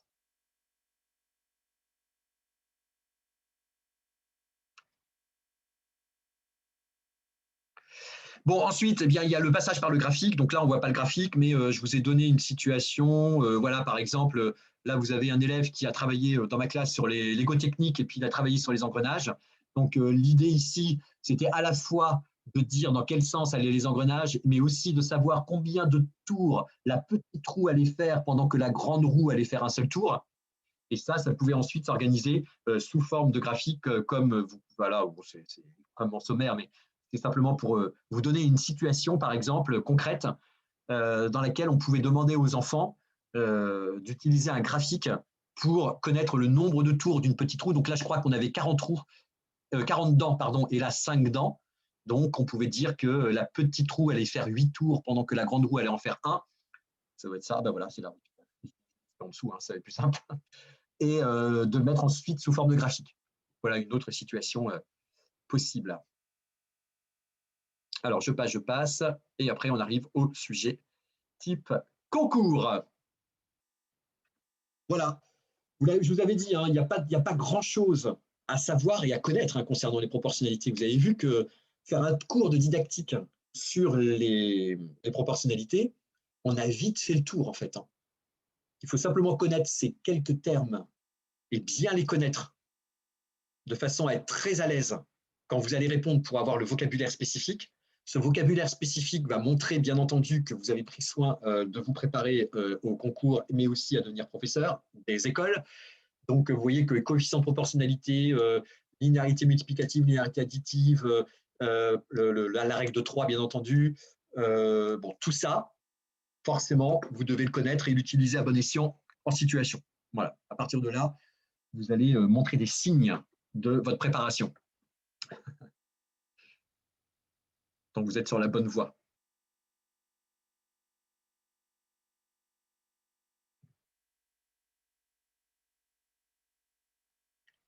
Et je pense qu'en fait, c'est pour ça qu'ils mettent des exercices avec des proportionnalités, c'est que je pense qu'on identifie très vite celui qui vient un peu en dilettante, celui qui vient sans préparation, des personnes qui viennent en s'étant préparées à ça. Je pense qu'on le voit mieux dans ces situations-là que dans d'autres situations, parce que ça ne s'invente pas ce que j'ai en train de vous dire là. Pour le coup, si on n'est pas revenu sur les bancs de l'école ou si on ne fait pas une préparation pour devenir professeur des écoles, c'est des termes qu'on ne connaît absolument pas, hein, qu'on oublie, hein, forcément. Alors ça, je passe. Voilà. Donc, est-ce que c'est bien la situation que je vous ai donnée, celle-là? Oui, parce que j'ai tellement de supports des fois que je les confonds. Oui, c'est ça. Oui, c'est celle-là. Super. Donc là, au moins, je ne me suis pas trompé. Situation 3. OK. Donc, pour ce problème, c'est vous qui allez… Alors, voilà comment ça va se passer. Donc, c'est vous qui allez me donner vos réponses, un maximum de réponses, de façon à ce que je puisse identifier chez vous des réussites, mais aussi, pourquoi pas, des erreurs ou des limites dans la façon dont vous formulez vos réponses. Donc, n'hésitez surtout pas à prendre la parole pour dire ce que vous avez écrit. Ensuite, il y aura une correction qui vous sera proposée avec… alors, c'est une manière de répondre, mais ce n'est pas… Voilà, c'est pas parce que vous n'avez pas répondu de cette manière-là que vous n'aurez pas les points, hein, mais c'est pour vous donner aussi quelque chose qui serait modélisant, et ce sera sur la plateforme, mais ce sera après. Moi, ce que je veux là d'abord, c'est plutôt vous entendre et voir la manière dont vous répondez aux questions qui vous sont posées. Donc, on resitue la situation. Voici 4 énoncés de problèmes proposés lors d'une séance par une enseignante de CM2. Donc déjà, on identifie bien le niveau surtout. Hein. Pour faire 8 brioches, il faut 500 g de farine, 6 œufs et 200 g de beurre. Quelle quantité d'ingrédients sont nécessaires pour fabriquer 16 brioches, 4 brioches? Donc là, on voit tout de suite, ça doit nous sauter aux yeux les variables didactiques. Là. Bon, je pense que vous, ça vous a sauté aux yeux, j'imagine, hein, entre 8, 16 et 4. Ensuite, un bébé pèse 4 kg. Alors, le 4 kg me gêne beaucoup, là, mais c'est pas grave. 4 kg à 1 mois, et combien pèsera-t-il à 12 mois? Normalement, on prend soin de dire kilogramme et d'écrire kilogramme. Hein, c'est un minimum. Hein. Problème 3, pour une sortie scolaire, on réserve des bus pouvant transporter 40 personnes maximum. Combien faut-il réserver de bus pour 50 personnes, pour 100 personnes? Et enfin, Arthur a 6 piles identiques qui pèsent 18 grammes en tout. Combien pèsent 8 piles? Là aussi, il faut que tout de suite, ça nous saute aux yeux les variables didactiques qui sont utilisées ici pour ce dernier problème. quelles notions mathématiques ces problèmes permettent-ils de consolider? Je vous écoute. Vous pouvez avoir des réponses très différentes et ce n'est pas grave. Dites-moi tout ce que vous avez dit. Quand bien même quelqu'un aurait dit quelque chose de différent, dites-moi tout ce que vous avez dit.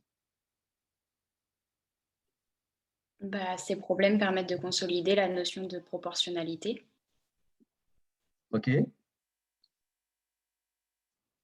Quoi d'autre? Est-ce que quelqu'un a répondu autre chose?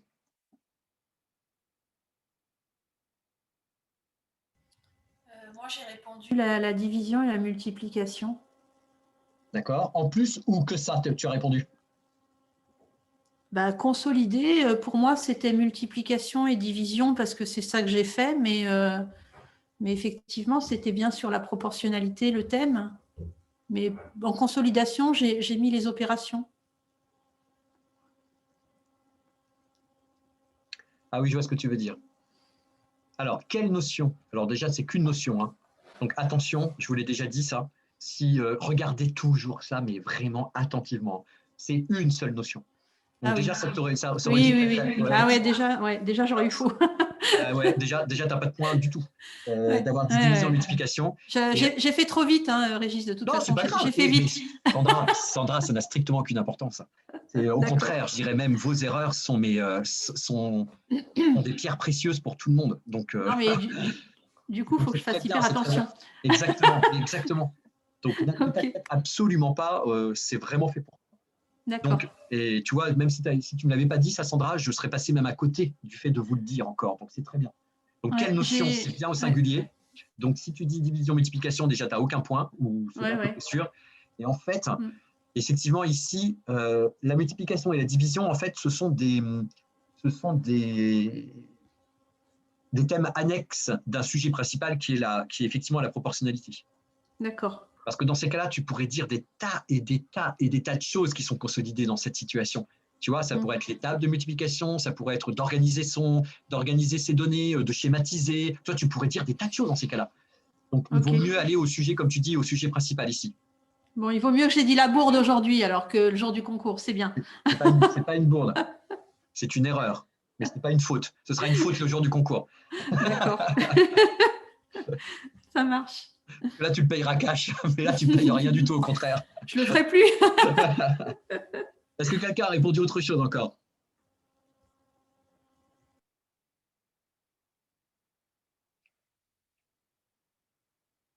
Vraiment, personne? Parce qu'à mon avis, il y a une autre réponse possible. Alors, ceux qui ont éventuellement donné une réponse possible, peut-être que vous pourriez oser le dire.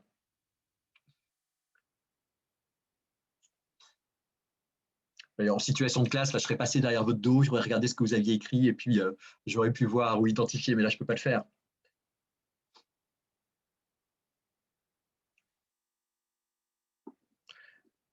Vraiment? Personne?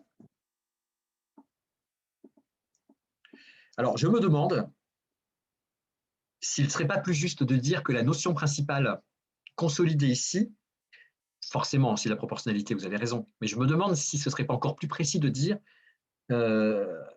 qu'on consolide chez les élèves leur capacité à distinguer les problèmes qui relèvent de la proportionnalité. Parce que ce n'est pas par hasard le problème 2. Hein. D'ailleurs, vous avez vu les questions qui suivent. Et ça fait partie des compétences. Et d'ailleurs, je l'ai dit là pendant le cours. Je dis, parmi les compétences, il y aura aussi la capacité à distinguer les situations qui relèvent de la proportionnalité. Et ça, à mon sens, c'est encore plus précis que de dire qu'on consolide les situations de proportionnalité. Parce que, en fait, comme ce n'est pas vrai pour chacun des problèmes, eh bien, il faut apporter cette nuance, à mon avis. Est-ce que quelqu'un avait répondu ça mais n'avait pas osé le dire? Personne? Ok. Moi, j'avais pensé la compréhension de problème, en fait, mais du coup… Relevant de la proportionnalité, il faudrait que tu rajoutes. D'accord. Tu avais le bon début, mais il faut que tu ajoutes ça à la fin, forcément. D'accord. Ouais, c'est pas mal. Ok, voilà pour alors voilà, phrase très simple, hein, très courte, il n'y a pas besoin d'épiloguer, pas besoin de dire oui, parce qu'en fait, on voit bien que dans chacune des situations, les élèves devront utiliser des situations de linéarité additive. Surtout pas. Je vous dis ça parce que parmi vous, il y a des bavards. Il y a Je pense que parmi vous, il y en a qui ont des intelligences de langage très développées, vraiment. Et quand ils sont en mathématiques, ils se disent, bon, puisque c'est mon point faible, je vais parler, je vais causer. Mais là, c'est préjudiciable pour le coup. Donc attention à bien synthétiser vos réponses. Je suis très étonné quelquefois de voir que des fois, je ne sais pas, il y a 7, 8 lignes quand certains arrivent à en mettre qu'une, quoi. Et c'est sans doute, enfin, souvent ceux qui en mettent qu'une qui ont tous les points, alors que si vous délayez comme ça, mais c'est pour vous rassurer que vous faites ça. C'est une manière de vous rassurer, de dire que si je dis tout ça, il va voir que j'ai compris, etc. Alors que pas du tout. La question, c'est quelle notion au point barre, hein. On ne vous demande pas pourquoi, pour quelle raison, on vous demande que ça. Faites attention, je vous le dis, même si ça concerne que quelques-uns parmi vous, je fais de la différenciation là. On continue. Donner un argument pour justifier la pertinence. Ah ben voilà. De proposer les problèmes 2 et 3 dans cette séance. Donc, donner un argument, Sandra, pas 12, pour justifier la pertinence de proposer les problèmes 2 et 3 dans cette séance. Donc là aussi, attention à ça, un argument. Allez-y. Qui a un argument?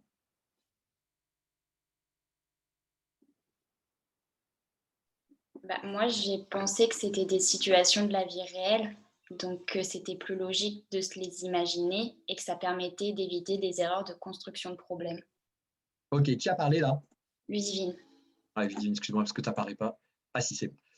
Alors, Ludivine, je comprends très bien ce que tu veux dire, parce que je vois, seulement on te dit la pertinence de proposer les problèmes 2 et 3. Toi, ce que tu me dis, Ludivine, c'est que les problèmes 2 et 3 sont des problèmes de la vie courante. D'accord? Mais les problèmes 1 et 2 et 4 aussi. Donc ces deux problèmes-là, précisément, n'ont pas cette particularité. Au regard des problèmes 1 et 4, je veux dire. Tu vois? Donc ça ne peut pas être une réponse qui peut être acceptée par conséquent. Ça aurait été vrai si les problèmes 1 et 4, eux, ne l'étaient pas. Mais là, ce n'est pas le cas. Donc ça, ce n'est pas possible. Parce que voilà, une situation de pile, etc., c'est aussi une situation de la vie courante, de la vie de tous les jours.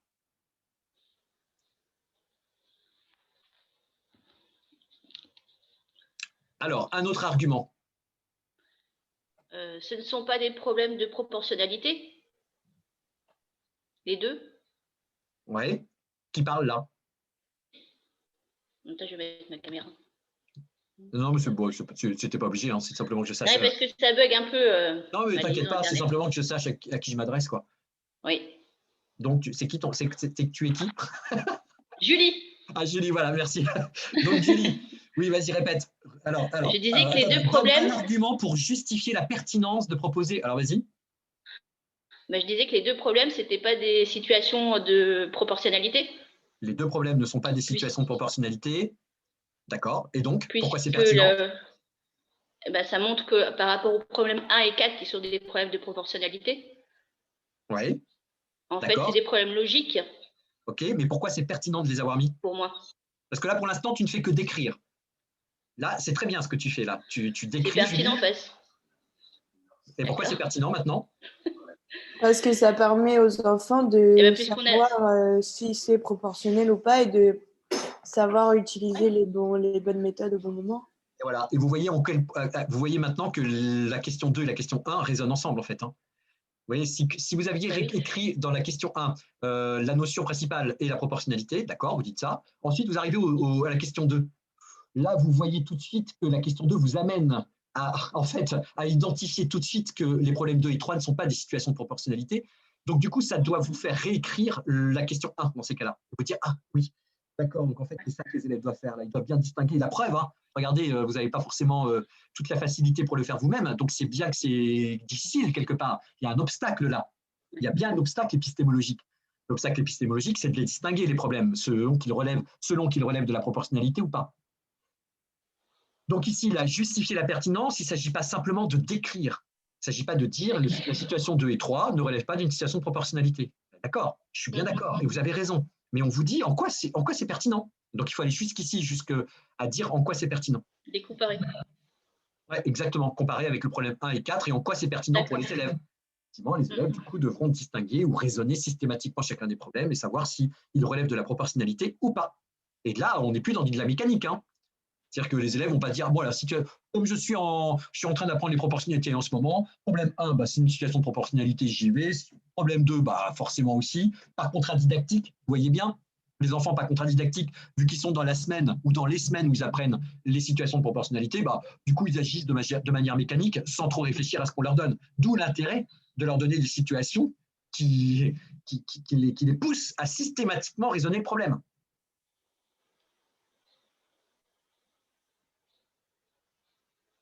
Ok, donc voilà comment il faut comprendre la question qui est posée ici. Enfin, ce n'est pas une question, hein, c'est une injonction. Donner un argument pour justifier, donc il faut bien justifier ensuite la pertinence de proposer les problèmes 2 et 3. Ouais. Tu avais vu ça, Ludivine, que les problèmes 2 et 3 étaient des situations qui étaient non proportionnelles? Oui, j'avais bien vu, mais je n'ai pas pensé à mettre ça en fait. Ok, d'accord, ça marche, bon, c'est bien. Ensuite, analyser la production d'éthane, procédure, réussite, erreur. Au problème 1. Donc le problème 1, c'est avec les brioches là. Alors, regardez ce qui est écrit. Hein. Analyser la production d'éthane, entre parenthèses, procédure, réussite, erreur. Ensuite, vous regardez juste en dessous parce que ça saute aux yeux. Hein. Analyser les productions, procédure, réussite, erreur de Léandre et Aboubakr. Au problème 3. Voilà, donc là, tout de suite, il faut que vous organisiez vos réponses sous forme de tableau avec la colonne procédure, la colonne réussite, la colonne erreur, et puis avec le prénom des enfants au bout. Pour plein de raisons. La première, c'est qu'en faisant ça, vous montrez que vous avez une capacité de synthèse, une capacité d'organisation qui donne des gages sur votre capacité de synthèse et d'organisation quand vous serez dans une classe. Parce qu'il faut avoir ces capacités de synthèse et d'organisation, ça je vous assure. Quand vous avez 28 élèves et que vous passez d'un élève à l'autre et que vous devez jongler avec les représentations de chacun et identifier les procédures tout de suite, puis identifier les erreurs, puis essayer de donner des procédures pour que l'élève puisse en sortir, je vous assure qu'il faut avoir un esprit qui jongle. Hein. Donc il faut que vous montriez que vous êtes capable de faire ça. Et l'une des manières, c'est de tout de suite penser que eh bien, c'est comme ça que vous pouvez, que vous allez organiser les réponses de cette manière. Voilà, ça c'était la première chose. La deuxième chose qu'il ne faut pas ignorer, c'est que vous avez des humains qui vont corriger vos copies. Et ces personnes, ces humains, eh bien, ont par exemple 60, 80 copies à corriger en 3 jours. Moi, je l'ai fait ça. Donc, je vous assure que quand on tombe sur une copie avec une organisation aussi claire et aussi précise qu'un tableau dans lesquels on va tout de suite identifier les procédures, les réussites, les erreurs, ça met la personne dans un état émotionnel positif. Donc, il sera beaucoup plus enclin à mettre le maximum de points à quelqu'un qui organise de cette manière. Donc, il faut le savoir, il ne faut pas l'ignorer. C'est comme ça, ça fait partie des stratégies inconscientes pour poser une note.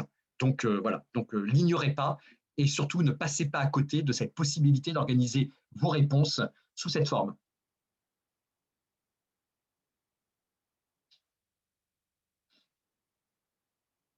Alors, des questions là-dessus? On y va. Donc, je reprends, excusez-moi, procédure, réussite, erreur. OK. Alors, pour faire 8 brioches, il faut 500 g de farine, 6 œufs, 1. Quelle quantité d'ingrédients sont nécessaires? Alors, que pouvez-vous dire de... Il s'appelle comment, lui? Éthane. Je vous écoute pour les trois dimensions. Procédure, réussite, erreur.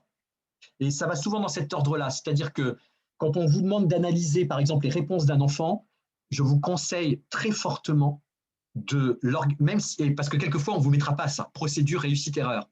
Je conseille très fortement d'avoir cette logique. C'est d'abord, j'identifie fonctionnellement comment est-ce que l'enfant a procédé, puis ensuite, je vois ses points forts, et ensuite, j'identifie les erreurs. Et pas les erreurs d'abord et les réussites ensuite. Voilà, ça, c'est une démarche d'évaluation qui est parfaite. Allez, qui veut y aller avec Éthane?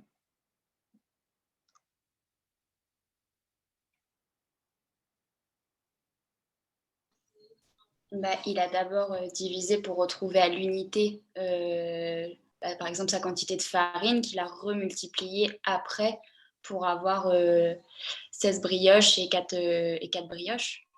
Ok. Ludivine, c'est toi qui parle. Ok, dis-moi ça en une phrase.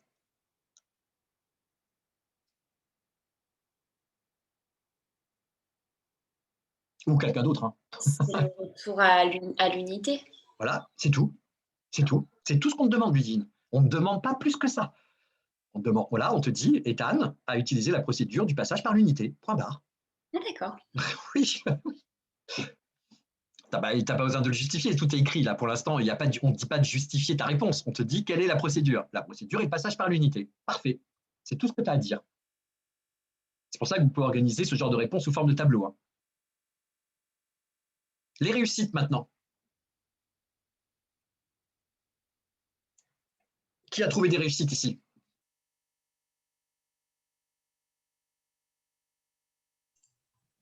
Bah, en soi, il a fait. Alors, je n'ai pas analysé toutes les opérations, mais il n'a pas fait de faute dans ses opérations. Il n'a pas fait de quoi, Anne? Je t'écoute. D'erreur. C'est bien, Anne.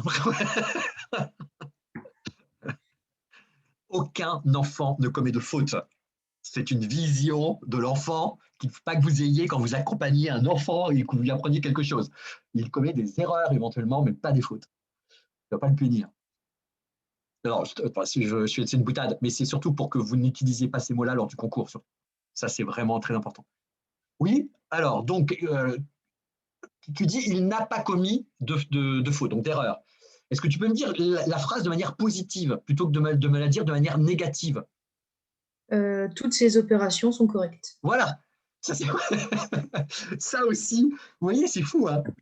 En fait, quand on s'écoute, mais bon, bah, c'est parce que en même temps, j'ai toute cette habitude-là et puis tellement d'années, mais c'est marrant de vous entendre aussi dire les choses parce qu'on voit bien que c'est pas anodin de l'avoir dit de manière négative. Il n'a pas commis de. Ben, ça veut dire quoi? Que vous cherchez l'erreur à tout prix ou non? On peut dire il ne commet aucune erreur. Ou toutes ces encore, même ça, c'est plus négatif. Hein. Il ne commet. Toutes ces opérations sont correctes, sont justes. Voilà. Que ce soit d'ailleurs avec des nombres décimaux ou des nombres entiers d'ailleurs. Hein. Parce qu'il a quand même fait 0,7 fois 16, c'est ça, non? Parce que je vois là. 0,7 fois 4, même des opérations avec les nombres décimaux. Hein. Donc, c'est quand même remarquable. Tout ça, vous devez le remarquer et l'écrire. Parce que cet enfant, à certains égards, est brillant. Quand bien même, il aurait commis des erreurs. Donc, si vous ne lui signifiez pas à cet enfant que c'est un enfant brillant, qu'il a des grandes qualités, qu'il a fait des choses qui sont remarquables, comment voulez-vous qu'il entende ce que vous allez lui dire juste après? C'est pas possible. C'est impossible. Parce que, comme tout être humain, on a besoin d'être rassuré, on a besoin d'être mis en confiance, on a besoin d'avoir un sentiment de compétence. Donc, si vous attirez l'attention systématiquement sur ce qui ne va pas, alors que l'enfant a réalisé tout ce que vous voyez sous vos yeux là, c'est absolument contre-productif, nécessairement contre-productif. C'est la raison pour laquelle on vous dit procédure, puis ensuite réussite, que vous devez identifier, puis ensuite les éventuelles erreurs. Alors, est-ce que vous avez identifié maintenant des erreurs?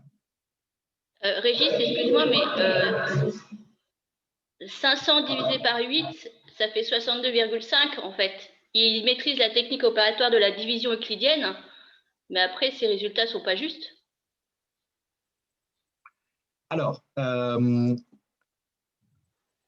sa réponse est juste. Oui, attends. Oui. Comment dire? La division est juste, toute la procédure est juste. Après, ce qu'on ne sait pas, parce que même le reste est juste, après tout, il peut dire il y a 62 grammes, puis il reste 4 grammes. Bon, voilà. Tu as raison, hein, je nie pas. Je dis simplement que, dans un premier temps, on peut dire que toutes les opérations, formalisées comme elles le sont toutes justes. Parce qu'effectivement, 500 divisé par 8, ça fait bien 62 grammes, il reste 4 grammes.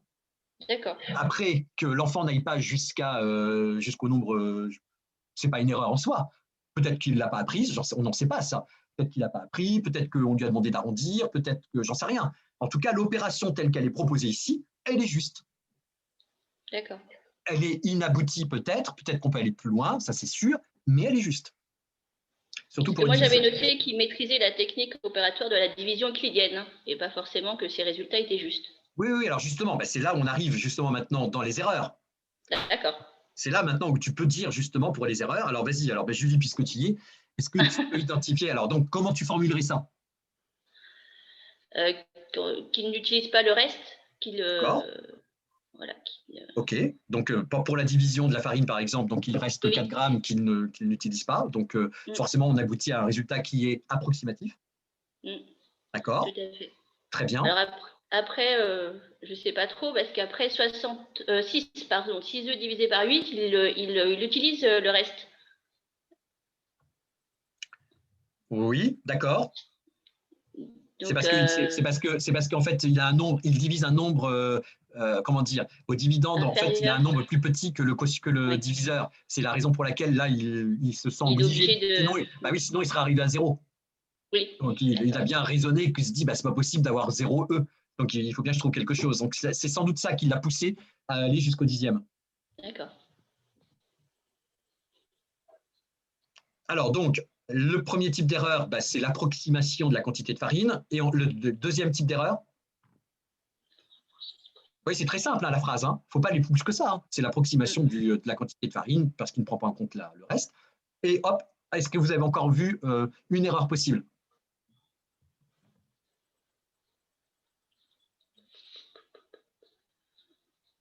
Je ne suis pas sûre, mais diviser un œuf, c'est pas possible. Voilà, exactement. Mais alors, comment tu vas écrire ça et qu'est-ce que tu vas dire? Parce que tu ne vas pas dire diviser un œuf, c'est pas possible. Qu'est-ce que tu vas dire? Qu'est-ce que tu vas écrire? Je sais pas, parce que sur ma copie, j'ai marqué diviser un œuf, c'est compliqué. D'accord. OK. Donc, je sais pas comment l'expliquer, ça, vraiment. OK. Est-ce que c'est fou, hein, parce que vous voyez que c'est une situation très simple, en fait, mais qu'on a beaucoup de mal à verbaliser, en fait. C'est ça. Oui, tout à fait. Et plus c'est simple, quelquefois, plus c'est difficile à verbaliser. Alors, qu'est-ce que vous diriez, là, par exemple, pour le 2,8 œufs, là? Est-ce que quelqu'un a vu ça? Est-ce que quelqu'un l'a formalisé, l'a écrit? Je voudrais vous écouter, là.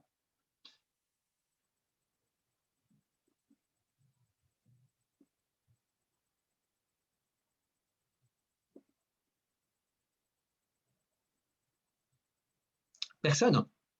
Personne ne saurait dire, là, comment identifier l'erreur de 2,8 œufs? Moi, j'ai mis qu'il restait dans l'abstraction et qu'il ne revenait pas au concret. Très bien, Julie.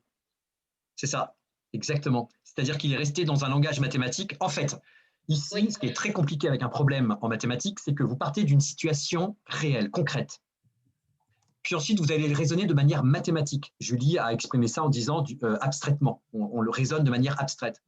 Et une fois qu'on l'a raisonné de manière mathématique, on doit revenir à la réalité. Et cet enfant, en fait, reste dans le langage mathématique.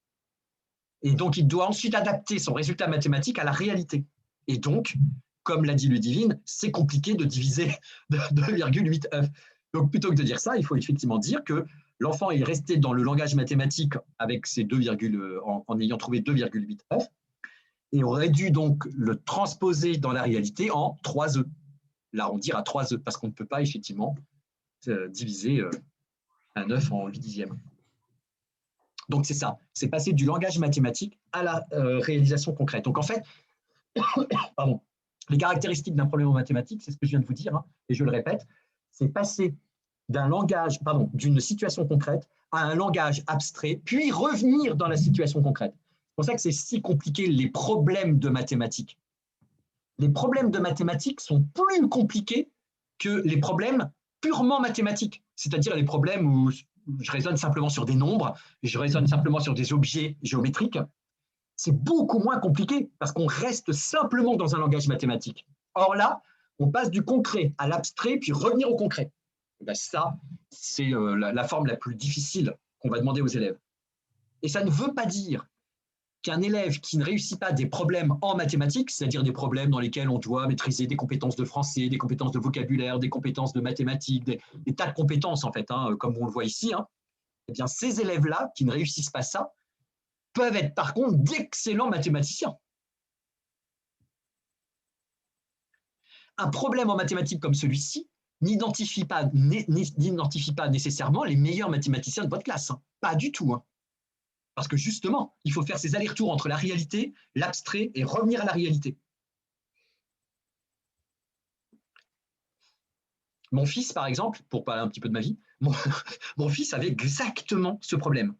C'est-à-dire que tant que tout était abstrait, les maths ne lui posaient aucun problème. Il adorait les maths quand ça restait abstrait. À partir du moment où on lui demandait d'appliquer, il connaissait mathématiquement dans une situation concrète, tout devenait extrêmement problématique pour lui. Il se posait des milliards de questions, il ne comprenait pas comment on pouvait l'appliquer. Enfin bref, ce n'était pas comme dans les mathématiques, il y avait des choses qui étaient vraies dans le problème qui n'étaient pas vraies mathématiquement. Enfin bref, tout devenait très compliqué et il avait des résultats beaucoup moins bons quand il faisait des problèmes en mathématiques, quand il raisonnait, que mathématiquement.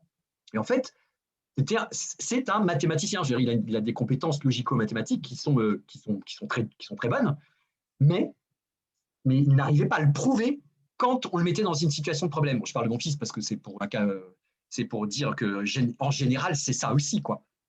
Ce qui veut dire aussi que ce n'est pas dans une situation de problème en mathématiques, ce n'est pas parce que vous allez proposer des problèmes en mathématiques que vous allez pouvoir identifier nécessairement des compétences mathématiques chez vos élèves. Bizarrement. Parce qu'il y a des élèves qui vont être tout de suite bloqués, par exemple, par la situation, qui ne vont pas la comprendre, qui ne vont pas se la représenter, qui ne vont pas savoir quelle opération utiliser parce qu'ils ne font pas le lien entre ce qu'ils apprennent mathématiquement et le lien pour la vie de tous les jours. Oui, c'est autre chose, c'est d'autres compétences, ça encore. Et voilà, enfin, bon, et puis quand il a eu son bac, il a eu une excellente note en maths, et puis il fait des études où il faut utiliser des mathématiques aujourd'hui, mais c'est bien la preuve. C'est bien la preuve que ce sont des choses très distinctes. Enfin, je ne sais pas si mon fils est une preuve, mais c'était surtout une illustration de ce que je suis en train de vous dire. Ok, donc là, toujours, vous avez vu hein, les réponses que vous dites là, il faut que ce soit des réponses qui soient assez ramassées, assez courtes, claires, précises. On continue. Léandre. Pour une sortie, on est bien d'accord, hein, il faut bien l'analyser lui, hein, oui. Pour une sortie scolaire, on réserve des bus pouvant transporter 40 personnes maximum. Combien faut-il réserver de bus pour 50 personnes, pour 100 personnes? Donc lui, ah bah, je ne vous dis rien, on y va. Procédure, réussite, erreur. Alors, quelle procédure a-t-il utilisée?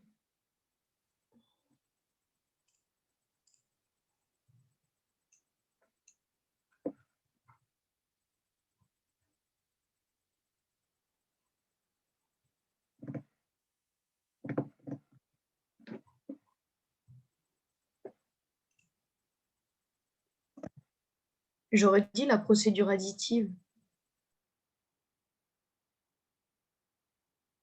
De linéarité additive. Voilà, c'est ça. Oui, utilise bien linéarité surtout. Hein. Ouais. Linéarité additive. Alors, comment dire? Regarde, un bus de 40 personnes et après il dit deuxième, 10 personnes. Est-ce que c'est une linéarité additive là? Bah, en soi, non. Enfin, non, mais il a fait 40 plus 10 égale 50. Donc, en gros, c'est pas... Comme il fait, je trouve qu'il s'est principalement basé sur le schéma. Voilà, ben ça c'est la réponse. C'est bien. Donc sa procédure d'abord est une procédure de schématisation. Et de fait, on se demande s'il a compris, on peut imaginer qu'il a compris que ce n'était pas une situation de proportionnalité quand même. Hein.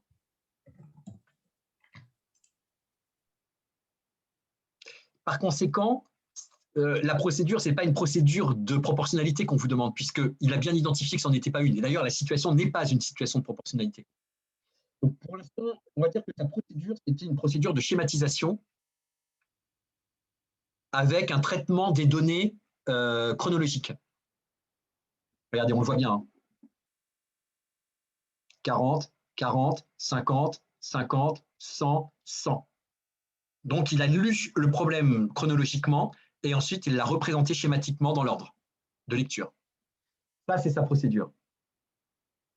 Mais ne cherchez pas une procédure de proportionnalité là où forcément il peut ne pas y en avoir, puisque, encore une fois, c'est un problème qui est non proportionnel.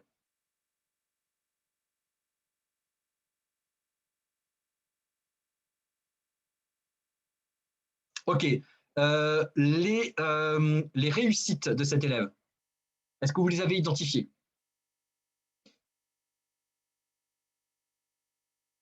Prenez la parole, allez-y. Hein. Plus vous prendrez la parole, meilleur vous serez, et puis plus ça vous marquera, et plus vous vous formerez. Et comme dirait Annick, vous vous préparez à un métier de la communication et de l'échange, donc n'hésitez pas.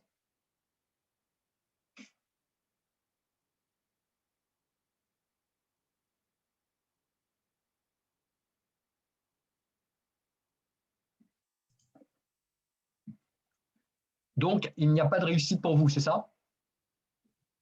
Vous pouvez me En dire? soi, il a bien compris le problème. C'est-à-dire?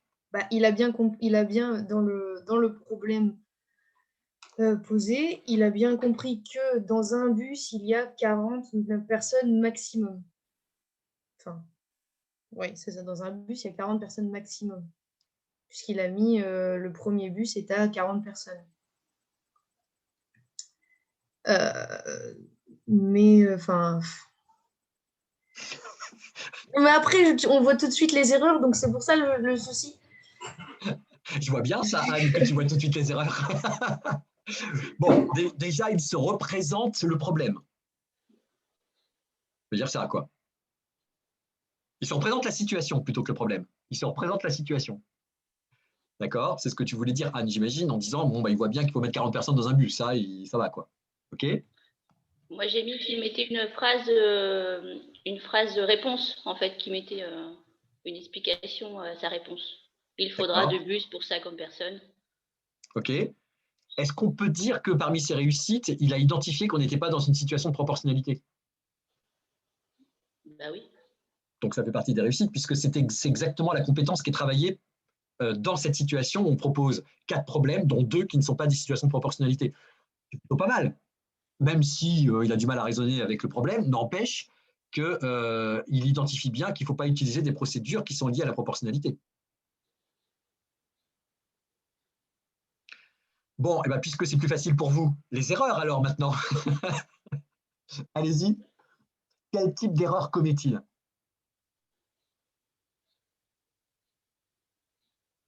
Il additionne les 4 bus.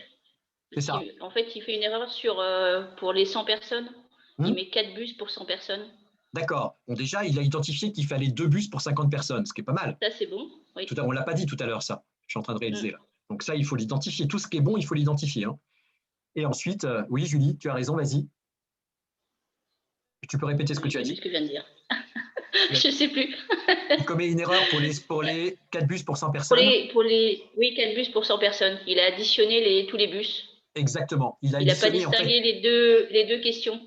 Exactement, c'est ça. C'est pour ça que je disais qu'il a résolu le problème. Il a résolu le problème, ouais, de manière chronologique. Ouais. Exactement, ouais. En ne distinguant pas les 2 questions, tout à fait, comme si en fait, il ne les a pas distinguées, les questions. Très bien, ça marche. Bien, alors sur les quelques personnes qui osent intervenir, je ne peux pas faire une généralité, mais je vois qu'il est plus difficile pour vous d'identifier ce qui est bon que ce qui est faux. Une question, au niveau des erreurs d'orthographe, est-ce que ça, on doit les mettre dans des erreurs ou pas? On doit les relever comme des erreurs Non. C'est une très bonne question, Lidivine. Non, je rigole parce qu'en fait, c'est effectivement ce que je vois dans les concours aussi, ça. De dire oh là là, il ne sait pas écrire personne, il ne sait pas écrire 4 à la fin, etc. Tout ça, ce ne sont pas des compétences de mathématiques et on vous ne le demande absolument pas. D'accord. Donc, parmi les erreurs commises par cet élève, surtout, tu ne dis pas que l'enfant commet des erreurs d'orthographe, en laissant supposer éventuellement qu'il pourrait même avoir un point en moins dans cet exercice-là parce qu'il ne sait pas écrire personne, par exemple. Surtout pas. C'est une très bonne question. J'ai une question par rapport donc, aux erreurs. Avant le cours, donc, j'avais noté Léandre a doublé le nombre de bus nécessaires, donc par analogie au nombre de personnes qui a doublé. Est-ce que ça aurait pu être bon? En fait, je n'ai pas pensé à ce côté chronologique, j'ai pensé il a trouvé 2 bus pour 50 personnes, donc ils se sont dit 100 personnes c'est le double, donc le double de bus. Très bien, très bien. C'est justifié, c'est argumenté, c'est probable. C'est surtout probable. D'accord. Moi, je fais des trucs tirés par les cheveux, donc je voulais savoir si... Ah ouais. Ok, super. Oui, ça me rappelle que quelqu'un m'a écrit, mais je ne sais plus le prénom, pardon, mais avec l'histoire de la ficelle, je n'ai pas répondu. Oh, je suis désolé, il faut que je le fasse absolument. Oui, c'est moi. Ah oui, Julie, mais excuse-moi 1000 fois et tu l'as écrit 2 fois en plus. Oh là là. C'est pas grave. Mais c'était très bien ce que je voulais dire. En plus, je voulais dire, mais oui, évidemment que c'est très bien. Ouais, forcément que d'un point de vue pédagogique, c'était excellent ton histoire de la ficelle. Forcément. Je disais simplement qu'en situation même concrète ou en situation de concours, c'était peut-être un petit peu trop, quoi. Voilà, c'est tout. D'accord, ok. Ouais, C'est ça que je voulais savoir, en fait. Mais bien sûr, bien sûr, bien sûr. C'était très, très bien. Ça marche, merci. Ouais, c'est parfait, même. Bon, pardon, excuse-moi. C'est une petite parenthèse entre nous. Et oui, Jade, très bien aussi. C'est argumenté, donc c'est bon, tu peux aussi avoir cette hypothèse-là. Aboubakr, on y va. Procédure, réussite, erreur.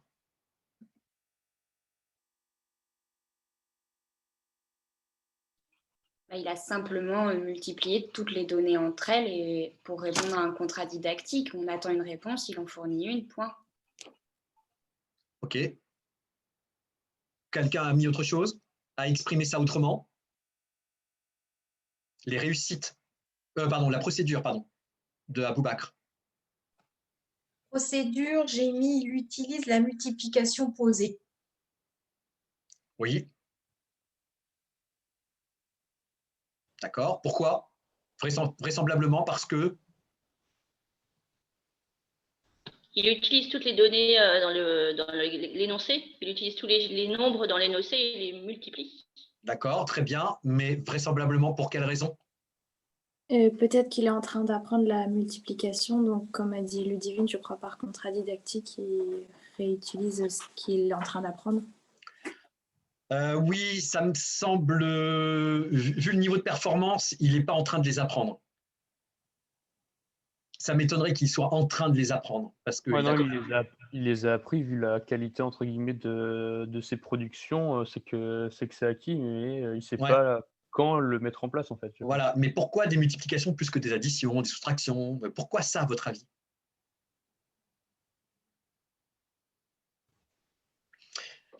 Parce que de 50, je sais pas.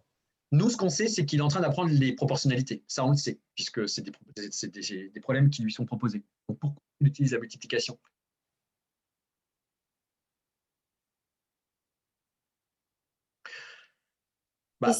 Oui, vas-y. Cru qu'il était dans une situation de proportionnalité, justement, et donc il utilise la linéarité multiplicative. Voilà, exactement. Voilà, exactement, Jade. Exactement, c'est ça.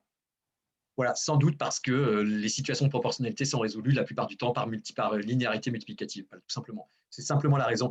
Voilà, il s'est dit, bon, je vois bien que la plupart du temps, quand je résous des situations de proportionnalité, on utilise une multiplication.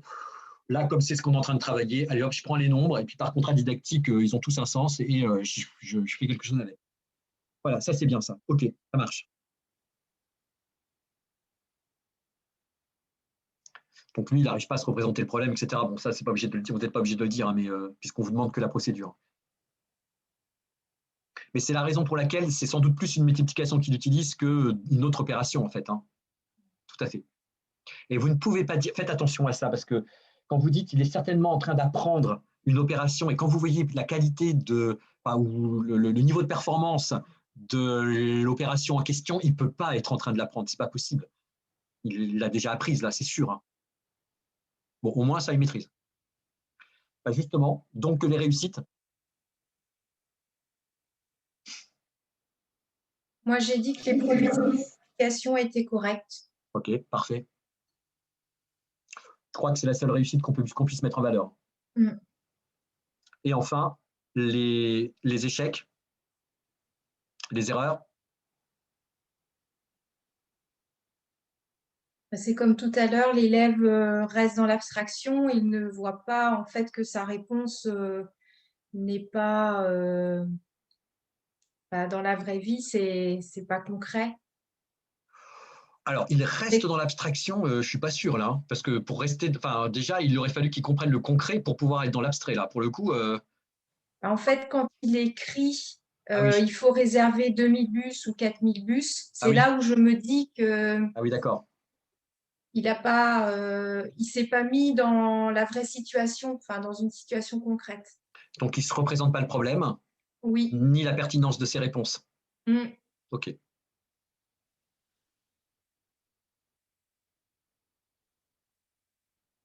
OK, ça marche. On peut dire ça comme ça, tout simplement. Il ne se représente ni le problème, ni la pertinence de ses réponses. J'avais aussi indiqué que je trouvais que sa multiplication, la deuxième 100 fois 40, n'était pas très bien posée. Mais je ne sais pas si c'est très pertinent de dire ça. Non. Pas besoin. Okay. Non, sauf s'il y avait eu des erreurs. Voilà, d'accord. Par exemple, si vraiment, tu vois, si les nombres avaient été disposés un peu n'importe comment, dans ces cas-là, oui, forcément, ça fait partie, ça génère l'erreur. Mais comme il n'y a pas d'erreur, là, bon.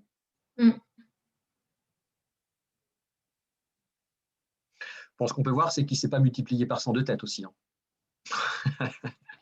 Ça, c'est un vrai problème chez les élèves. Je leur apprends des stratégies pour multiplier par 100, mais c'est autre chose. On n'est pas obligé de le dire. Est-ce que je vous avais mis un autre problème? Je vous avais mis une autre situation ou pas? Je ne sais plus. Non, c'était ça, hein, c'était tout. Hein. Non, c'est tout. Ok, ça marche. Bien, alors ce problème nous a permis quand même de faire le tour de pas mal de… Ah oui, on n'a pas fini. D'écrire 2 procédures que les élèves peuvent mettre en œuvre pour résoudre le quoi? Je ne vois pas ce qui est écrit en dessous. Moi. Le problème. Le quoi, Le problème 4. Ah, très bien. Bah oui, voilà. D'écrire 2 procédures que les élèves peuvent mettre en œuvre pour résoudre le problème 4. Alors, je vous écoute. Donc là, vous allez devoir utiliser des mots pour décrire une procédure. Alors, ceux qui vont parler, vous allez assez lentement pour que je puisse bien vous écouter. Une procédure déjà. Et puis, quelqu'un en dira une deuxième. Et puis, si on a une troisième, parce qu'on vous dit 2 procédures, c'est toujours 2. Hein. Seulement, il peut y en avoir 3, il peut y en avoir 4. D'ailleurs, il y en a plusieurs procédures possibles. Hein. Donc, je vous écoute.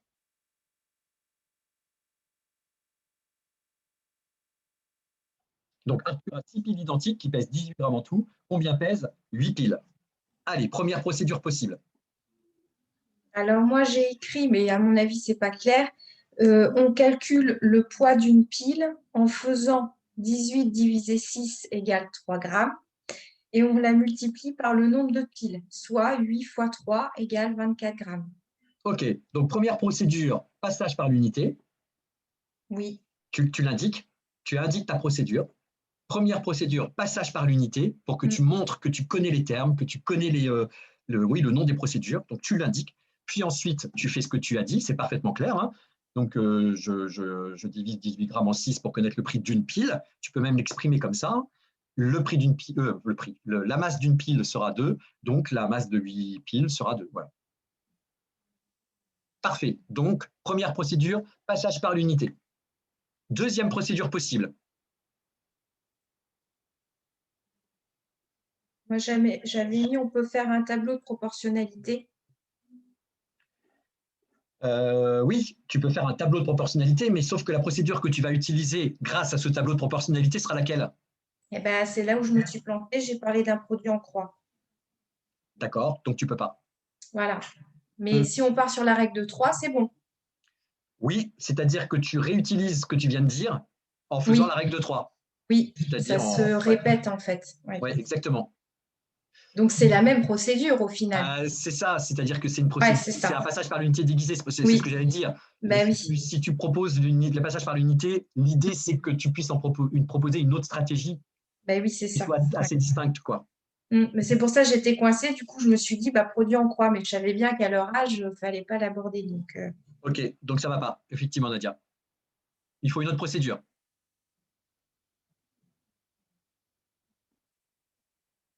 Après, c'était la technique additive, mais en CM2, ce n'est pas forcément ce qu'on leur demande. Enfin… Ah, mais est-ce que c'est écrit ça? Non. Et d'écrire 2 procédures que les élèves peuvent mettre en œuvre. Donc, s'ils utilisent des procédures qu'ils ont appris antérieurement, c'est parfait. Hein. Alors là, Nadia, voilà, ça fait partie justement de ce que je disais. Si la procédure leur permet de trouver la bonne réponse, elle est bonne. Oui. Même si c'est une procédure apprise en CM1. D'ailleurs, quand je dis qu'elle est apprise en CM1, ça ne veut pas dire qu'après elle a abandonné. Hein. Ça veut dire qu'on commence à l'apprendre en CM1 et puis ensuite on la renforce, on la consolide, comme c'est écrit ici, en CM2. Hein. Toutes ces procédures-là, les enfants doivent justement, c'est ça le but, c'est de passer d'une stratégie à l'autre en fonction de ce type de problème. Ah oui, d'accord. Oui, mais alors vas-y, dis-moi, parce que ça m'intéresse, comment tu fais, toi, une linéarité additive avec une multiplicative? Je ne sais pas quelle linéarité tu veux utiliser. je parlais plutôt d'additive, mais c'est nul parce qu'en fait, c'est partiel ce que je fais. C'est que je voulais faire 18 divisé 6, donc passage par l'unité, donc ça ne va pas trop, égale 3, et ensuite 3 plus 3 plus 3 plus 3. Faire des petits paquets. Mais ça, c'est pas bon.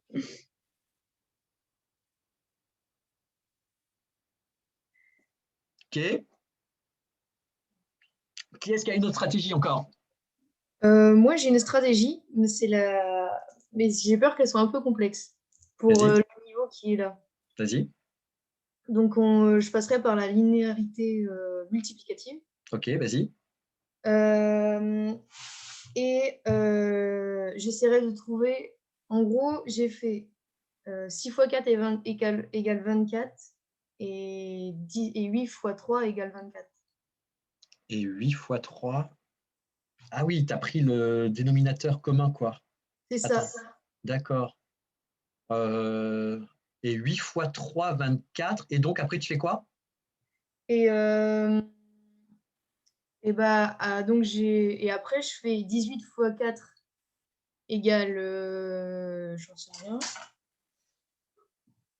36 et 36, 72. Voilà, égale 72. Donc, ça veut dire que 3 x 8 égale 6. Enfin, 3 x 18 égale 72.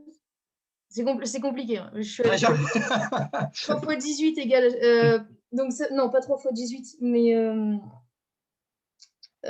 donc j'ai repris en gros, et après j'ai divisé mon 72 par 3. Mais ça c'est pas du tout, je pense pas.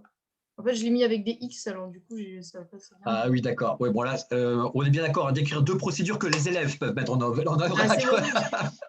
C'est pour ça que je me suis rendu compte que c'était un peu complexe. Ouais. Après. Ça, c'est la procédure que Anne peut utiliser, mais pas des élèves de primaire. Ouais, on est d'accord. C'est ça. Bon, ça va pas, ça. Alors, une autre procédure. Par coefficient de proportionnalité. Alors, vas-y. Donc, on fait un tableau. Ouais. On voit que à 6 pour aller à 18, donc on fait x3. Et donc après, 8 x 3, 24. Attention, il y a un micro qui est allumé là. Non, c'est moi, c'est parce qu'il y a du bruit chez moi, pardon. Ah, pas de problème, excuse-moi, Jeanne. Bah oui, en fait, quand je vous dis qu'il faut que vous regardiez les nombres et que tout de suite, il faut que les nombres, vous en fassiez des rapports. Bon, c'est des rapports en général multiplicatifs. Hein. Donc ici, on a 6, 18. On se dit, tiens, ça, 6, 18, c'est dans la même table. 8, ah non, donc il va y avoir un problème avec 8. Par contre, 6, 18, je peux faire quelque chose avec. Donc effectivement, la procédure, la deuxième, la plus évidente, c'est le coefficient de proportionnalité. Parce que pour passer d'une ligne à l'autre, je n'ai qu'à multiplier par 3. Pour passer de 6 à 18, par 3.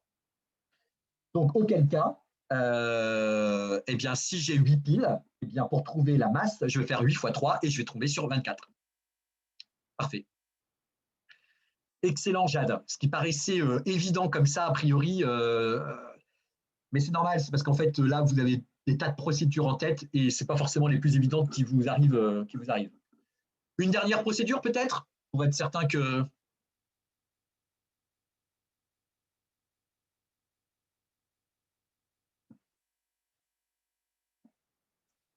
Est-ce que quelqu'un a une autre procédure encore?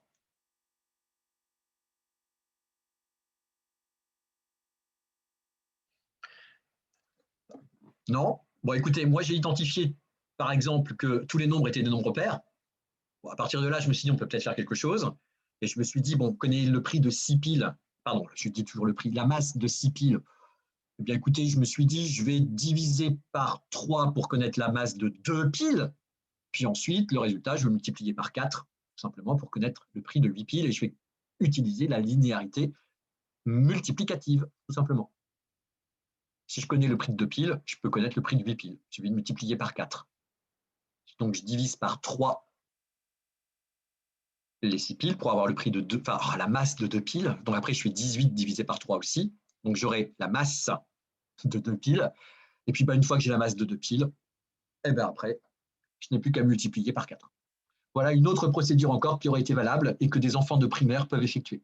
Parce que comme tous les nombres sont des nombres pairs, c'est assez aisé de passer par 2, là pour le coup, plutôt que de passer par l'unité. Voilà la dernière procédure possible. Mais attention, effectivement, Anne, de ne pas t'embarquer dans des considérations bien trop élevées pour les élèves. Voilà, là, c'est simplement pourquoi on vous pose cette question, justement, que vous ayez une idée à peu près réaliste de ce que sont des élèves de primaire.